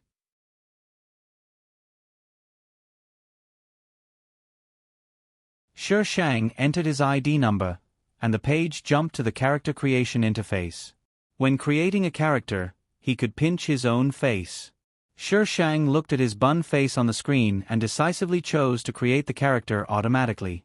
Congratulations to Grandpa Player for successfully creating God's domain. Welcome to Grandpa Player's domain. We wish you a pleasant gaming experience. Shi Shang was dumbfounded when he saw another server appear in front of him. God's domain servers had already been open for a year. Although there were only 6 servers at the moment, every one of them was filled to the brim. There were even times when players could not log in. The officials had not released any news of a new server either. This was hunger marketing. What happened to the promise of 6 players? Why was there an extra server? Shi Shang opened the forum and looked at it. Without looking, he could see it on the homepage. Spring of Jinjiang, God's domain's first anniversary. The new server was very popular. Although it was a new server, it had been available for some time. The players had already reached level 50. Shi Shang thought for a while and clicked on the new server. There were not many people at this time, so the page jumped quickly. Shi Shang was teleported into the beginner's village. Before he could take a good look at his surroundings, a huge envelope popped up in front of him. Congratulations, player. You are now the 2222222 player of God's domain. Shi Shang did not click on the envelope. It jumped out by itself and disappeared after 3 seconds. Shi Shang. So? There were so many 2s, but there was no reward? Shi Shang looked at the mission panel beside him. There was only a beginner's guide, and the inventory was empty. There was not even a beginner's gift bag, let alone a special reward. What the hell was a beginner's gift bag? Hashtag the host who can't forget the beginner's gift bag is so scary. Hashtag Shi Shang gritted his teeth and looked at the screen. The development team of God's domain really knew how to play. Shi Shang thought about it for a while before accepting the beginner's mission. Beginner's mission, kill jackals, 0 out of 100. Shi Shang. I must be playing a fake game. I haven't even reached level 1, and they want me to kill a level 10 monster? Besides, there were no other missions. If I can't complete this mission, I can't even think about leveling up. Complain. I have to complain. Shi Shang found the customer service. System. You. What's the meaning of asking me to kill a level 10 monster for a beginner's mission? Do you want to kill a level 10 monster when you're level 0 for I to see? System. Customer service 003. Hello, please show me the screenshots of your account and mission. Shi Shang posted the screenshots. The customer service was silent for a while. System. Customer service 003. Hello, we checked the back end and found no abnormalities. There are many hidden plots in this game. Maybe you've triggered some hidden plots. Please take advantage of them. There will be unexpected rewards. System. You. System. You. What hidden plot? System. Customer service 003. If I tell you, it won't be called a hidden plot. Please explore it yourself. Do you have any other questions? System. You. Bad review. Shi Shang gave the customer service a bad review and closed the panel. Shi Shang stared at the mission panel. Wasn't it just killing monsters above her level? I can't do it, but can't she cheat? But here's the problem. She couldn't leave the beginner's village if she wasn't level 5, and the map of jackals was outside the beginner's village. How could she get out now? Nearby. Monster in front. You've been standing here for almost 5 minutes. Is there a mission here? A sentence suddenly popped up in front of Shi Shang. Shi Shang turned her head and saw a player standing behind her. There were 5 professions in the divine realm. Sword Master, Guqin Master, Assassin, Cleric, and Apothecary. The male player next to her was a Guqin Master. His face was obviously made from his own photo. He was quite a handsome player. Nearby. You. Come over here. Nearby. Monster in front. What are you doing? Although he asked this, he had already come over. He had been paying attention to Shi Shang for a long time. When he handed in the mission, he saw her standing here. He ran back and forth twice, but she was still standing there. Although it was a new server, it had already been updated to level 50. New players were all busy leveling up. How could she not attract attention when she suddenly stood here? He suspected that she didn't hang up because he saw her move. Shang moved to the side to make room for her. Then he typed seriously. Nearby, let me tell you. You'll receive a hidden mission if you stand here for 15 minutes. Nearby, monster in front. What hidden mission?